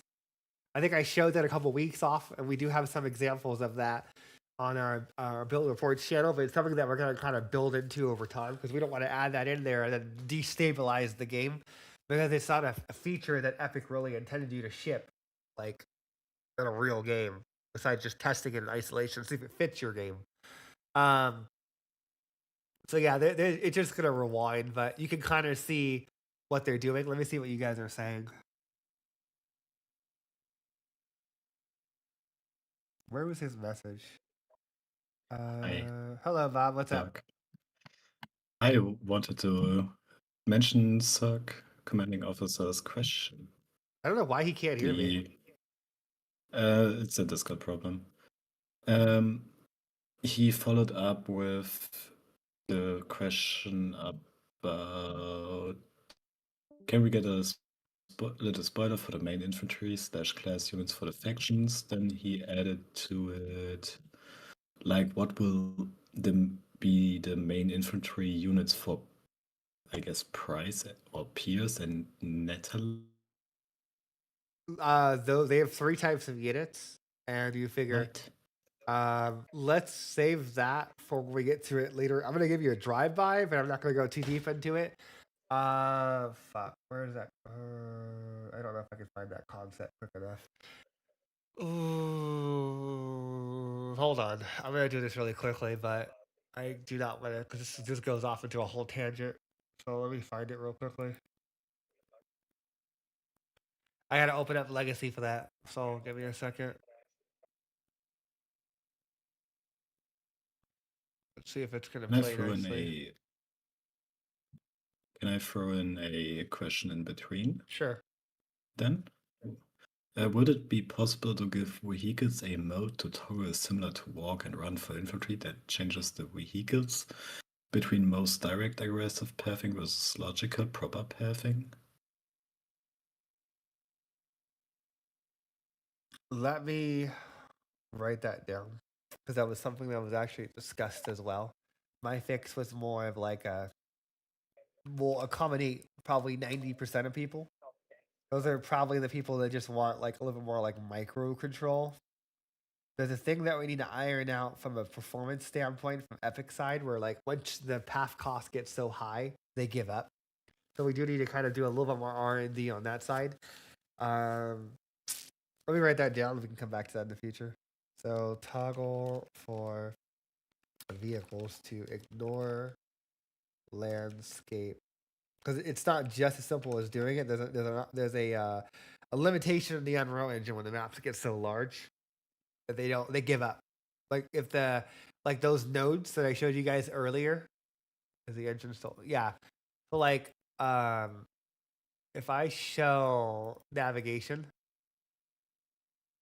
and I F11, like searching from here to here is really cheap because all you're gonna do is you're gonna basically use a heuristic to search left and right. and find the shortest path from here to here to here. But every one of these objects has a cost associated with them. And when you're calculating those costs, the Unreal Engine gives up once you get over a certain arbitrary amount. So that change was also made to make it to where when you're searching millions or thousands of objects from say here to say one move order to here, the cost gets so high that the Unreal Engine just gives up. It just what it does is that it drives them over here over the water. Because like you think so it's a limitation of the Unreal Engine. So I can't just make that change without either rewriting sections of their Pathfinder or figuring out where it's failing and resolving it. Because again, like every one of these objects that they have to check through, because like what I do now is we exclude all these object types. So when you do a long move order that's longer than like you move from here, and let's say you're moving further than right here, we start to exclude all other colors, and we basically say use the green, use the blue, and stay off of unnavigable regions and just get there. And that drops the cost of pathfinding astronomically by like 9/10. Kind of deal. Because we noticed that like a whole month ago, we had it to where they were evaluating the entire map and they were doing Kool-Aid Man. If we wanted to make it to where they would avoid these objects correctly, we'd have to increase their cost. Increasing the cost increases the calculations that you have to do. It gets the desired results that you want, so they stay the hell off of these colors, even during a long move order from say here to there. But then it increases the computational load of calculating it. So like they might decide, oh, I'm gonna go here, and then I'm gonna drive through that, and then I'm gonna go through here. I'm gonna crash through this planter and go through there, and then like go through here is what they would do. And then they basically would go this path I just showed you before we made the change, and they just take out half the map. Kool-Aid Man. So we made that change for two reasons. One, for optimization, and two, because it would accommodate 95% of people in terms of basically the Pathfinder and just getting around. The other aspect is something we're going to have to look into long term to just improve the overall like Pathfinder and see what else we can do to mitigate that. Come on.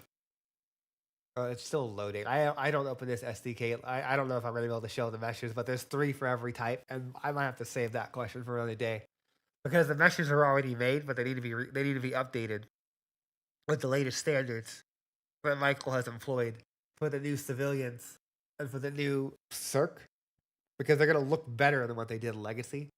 So if you go back, and I think Steam lets you do this, you can actually play in 2022, I think it was, our beta version, or rather even our alpha version experiment of dynamic civilian groups. Because we used to have them running around, but they were just annoying, and they would just get in your shit everywhere you went. I think you can archive and play older builds by. I have to go and look, but there is a way of doing that. I have to just check the date, and then you can opt into that build worst case, and that way I can give you guys a proof of concept of what we were kind of envisioning, but then we just didn't have the resources to realize it and do it correctly. Can we load? Oh my god, this is why I never opened up this SDK. So he's currently loading into the game to show you. I was going to show the models for What the he's talking. anarchists and for the police faction. If it would load, it's still loading. It's at 93%. Also, Reaper, you got a question? After this, we're going to end it. But what's that? Hello. What's that, Reaper? Yes. So I don't know if you answered it or not, but you said you wanted some kind of a unit, like basically a catapult that just drops infected to another zone, so you can either, I don't know if it's gonna still be there. You know, the tunnels that basically zombies can just come out and just infect you, and you want to put like some kind of a catapult or something or launcher. Do you want to use that as a possible artillery so that basically so they can attack you from if they have like eyesight on you, they can basically use this kind of a catapult or artillery to attack you from afar and try to infect you? That's the idea. Is it okay? Gotcha. So that way they can gas or irradiate your zones at range, or at the very So least it's they can just drop people in. annoying. Yeah, that's the general idea we're thinking of. And we just need to refine it a little bit and just kind of get an initial version out there because that system can really quickly spiral and become unbalanced. So it's one of those things where it's like we need to kind of test that and just kind of see how it feels. Let's see. And did you? And I don't know. I know you spoke about the birds, but did you answer about the fact that possible uh large flying unit, such as right now we have the Leviathan as the worm. You said at some point we might get some kind of a whale that's going to be trying to find your ship and destroy it. And do you have any plans of maybe adding some kind of a huge flying uh, infected, which the hey, it's going to be more useful for that purposes? Hmm. As it stands right now, we were thinking about having it to where it was only going to be the worm, the Leviathan, the birds, Chelsea's elite guard, a roamer. There was a witch that we were playing around with. That was going to be basically an upgrade of the spitter. Um, there was going to be a chimera dog, and then it was swimmer. I missed swimmer already. Those are the ones that, and then yeah, those are the ones that we were thinking right off the bat. We can look into once we get into having like kind of seeing how the high level play feels, like towards the end of next quarter. Then I'm going to look to see how people are doing, what's too easy, and then start to diversify and fill in more roles, so everything doesn't feel like it's doing everything. Because right now, all the infected eaters, like the spitters and the blow up guys, have too many roles, to where it's like it doesn't feel like they kind of excel at one thing. They kind of have to do everything sometimes. So those are things that I'm looking into long term. So yeah, what you're saying is pretty much in alignment, and I'm just gonna kind of take it by bite-sized chunks because with doctrines now, CERC has all of their tools. They have the utility belt.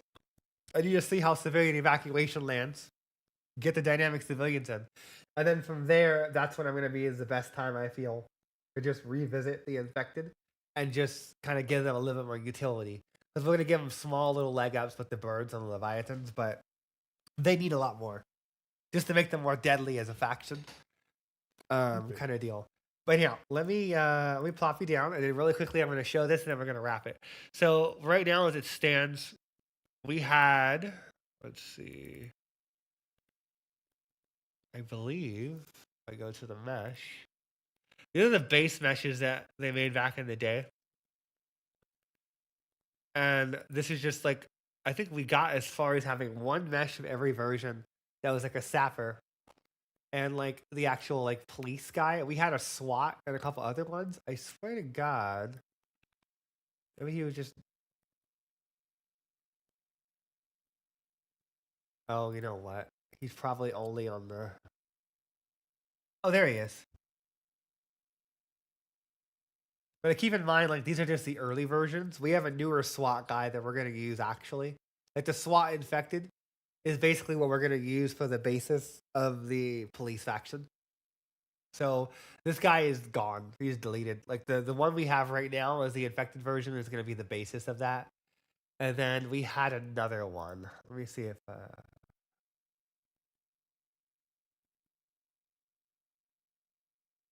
yeah, because that was the weaker one. We had a beat cop, which was the low level grunt. Then we had a scout, which was basically their sniper SWAT guy. And then we had the SWAT guy, which was basically just like the mid tier. Sorry, I rephrase that. The low level tier 1. And then we had the scout as a tier 2, which is mostly just snipers. And then we had the SWAT guy as a tier 3 for their unit. That basically we could go toe to toe with most of your units. And then for the anarchists, we had the Sapper. I don't think they ever. No, they never populated the full. Hold on. I should be able. If I go skeletal mesh, those are the old civilian meshes. Thank God they're the way of the dinosaur. They were so ugly. There's old Cassandra. There's the Raiders. The gun. Those are the militants actually. There's one of the lieutenants. Yeah, that was a lieutenant. Little buddies, the infected. Who's this? Okay, that's the other lieutenant. And then Sapphire Raiders, officer, scientist, gunner, driver. Oh wait, here he is. Then you had this guy, and then you had another one, which was the suicide bomber. Yeah, the survivalist. But then there was a survivalist, there was the conscript, and then there was the sapper, I believe. And they all had different tiers as well with different weapons. Because again, the anarchists were more geared towards GLA hit and run. So they weren't meant to sit there and sustain and fight you forever. They were meant to hit you and then disappear. And then the police were the more sustained faction that would fight you and fight the other people. And they'd hunt each other down. And then you had obviously you as the center wedge of whatever side you decide to work with or kill. Both of them. That's up to you, I don't care. Oh God. All these old meshes. Legacy. Memory lane. Personally, I can't wait till we can focus on the infected so we can get the lieutenants back in. And then that way we could do a model update for these guys and girls. Because we had Rebecca, Jason. Jason was the guy from the book, The Last Stand, I think it was, on Steam, which was Pierce's lieutenant in the police faction that gets turned into a subordinate for Chelsea. And then you have Rebecca, which was a Fenrir operative for the PMC Corporation working behind the scenes that's alluded to in the first book. And then there was Noah Wells, which was the doctor at the hospital that Chelsea initially turns in the book. And those are the three lieutenants. I don't have a timeline for the lieutenants just yet because how they were implemented in Legacy was superficial. I want to do them more like the lieutenants from like Warlords in New York, where each one has a different area of responsibility. And like I was talking to some of the Patreons, some of the people on the public Discord, we fucked up when we did the lieutenants. They should have been along the lines of different mutations, where it's like, this lieutenant plays this way and she fights this way. So her area of responsibility, her infected operate like this. They can cloak. They can basically, when they blow up, they do gas clouds instead of doing damage. So then that way, like these units buff, like that kind of stuff. Where then that way, going into a different area that has a different emblem would employ different tactics. So that's the only reason why the lieutenants aren't in yet, because those were her operators. Those were her heroes. The idea is everyone had a pro and a con, and there were 3 stat 1s. I don't think we ever did Noah Wells. No, we just used the generic black guy mesh for Noah Wells, and no one noticed. So like there was never one for that one. We just did the 2 lieutenants, and then we used him, I think, for Noah Wells. But we need to actually make a proper mesh for him in the future. But this is something where it's like, that's something where I want to kind of focus on them around dynamic civilian groups, is kind of like flesh out lieutenants. Because there's a couple of unspoken and spoken things for what we want to do getting through the game and getting it to the point where it's not just what it was before. So that's why I'm saying Q1's a huge part of it, and then Q2 is just putting it to fucking bed. Like, everything that I'm talking about is meant to get in around that Q2 period where it's like, okay, let's get in what the people are really fucking gung-ho about, which is custom settings, the severity evacuation, the polish, quality of life, and then we can slow down in Q2 and take our time on these guys, get their meshes updated, get their vehicles done, get them in there. And then at that point, I can focus on, with Michael and the other cats, figuring out how we want to bring in the operators and their second variation of them to where, like, because like what the other guy was talking about earlier, when he came on and he talked, and he was like, well, what are you going to give the infected? Because they just feel kind of like meandering, is kind of pushing down this line of like giving her hero units, because they'll fuck you up. They're going to be rebuildable. Like, you can rebuild your operators, she can rebuild her lieutenants, and then they'll go back out and take an area of responsibility. So until you kill Chelsea, the lieutenants don't stop spawning. and they'll just have like a cooldown. They just kind of assign an area of responsibility. And that's something else I want to touch upon here before we wrap this up, is that we're going to be looking into adding configurable cooldowns for the special infected, the juggernauts. Because as it stands right now, there's no like, don't come every 30 seconds. Don't come every minute. If there's a ticket and the population allows them, and you just killed a ticket, and you just freed up that pop by blowing up a juggernaut, there's a chance they're going to immediately build that juggernaut. Now, technically, a juggernaut can only respond to 2 events. 3, technically. You attack where he is. You attack where the faction is designated a point to be killed, or you basically attack somewhere else and they launch an investigation or a defense mission. Those are the 3 only instances where a juggernaut's allowed to actually go out and play Kool-Aid Man and fuck you up. So right now there's kind of a counterbalance there where like if they're attacking you with a horde, he's allowed to come. So if you turn the attack duration up higher, you'll notice less juggernauts, but they won't attack you as often. But if you go out into their territories and you hurt them, then you'll see juggernauts just out of nowhere in the woodwork, just rushing your team or whatever.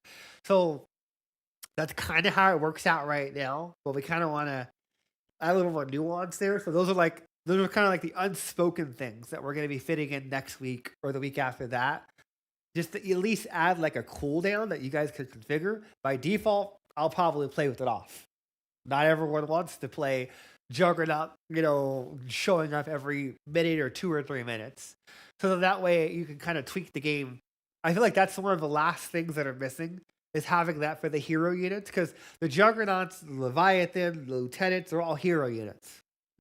They're their answer for your armor, your heavy units, and basically being able to just kind of like, put some pressure onto you. And kind of get you to back off or just kill you outright, depending on how the AI decides to deploy them in those cases. So I think that kind of addresses the issues that I've heard over the years and just what I've heard recently. So then that way we can get to a point of sustainability going into the end of Q1 where everyone's happy, the base game is solidified, and we're able to kind of keep building and evolving going into the end of this year.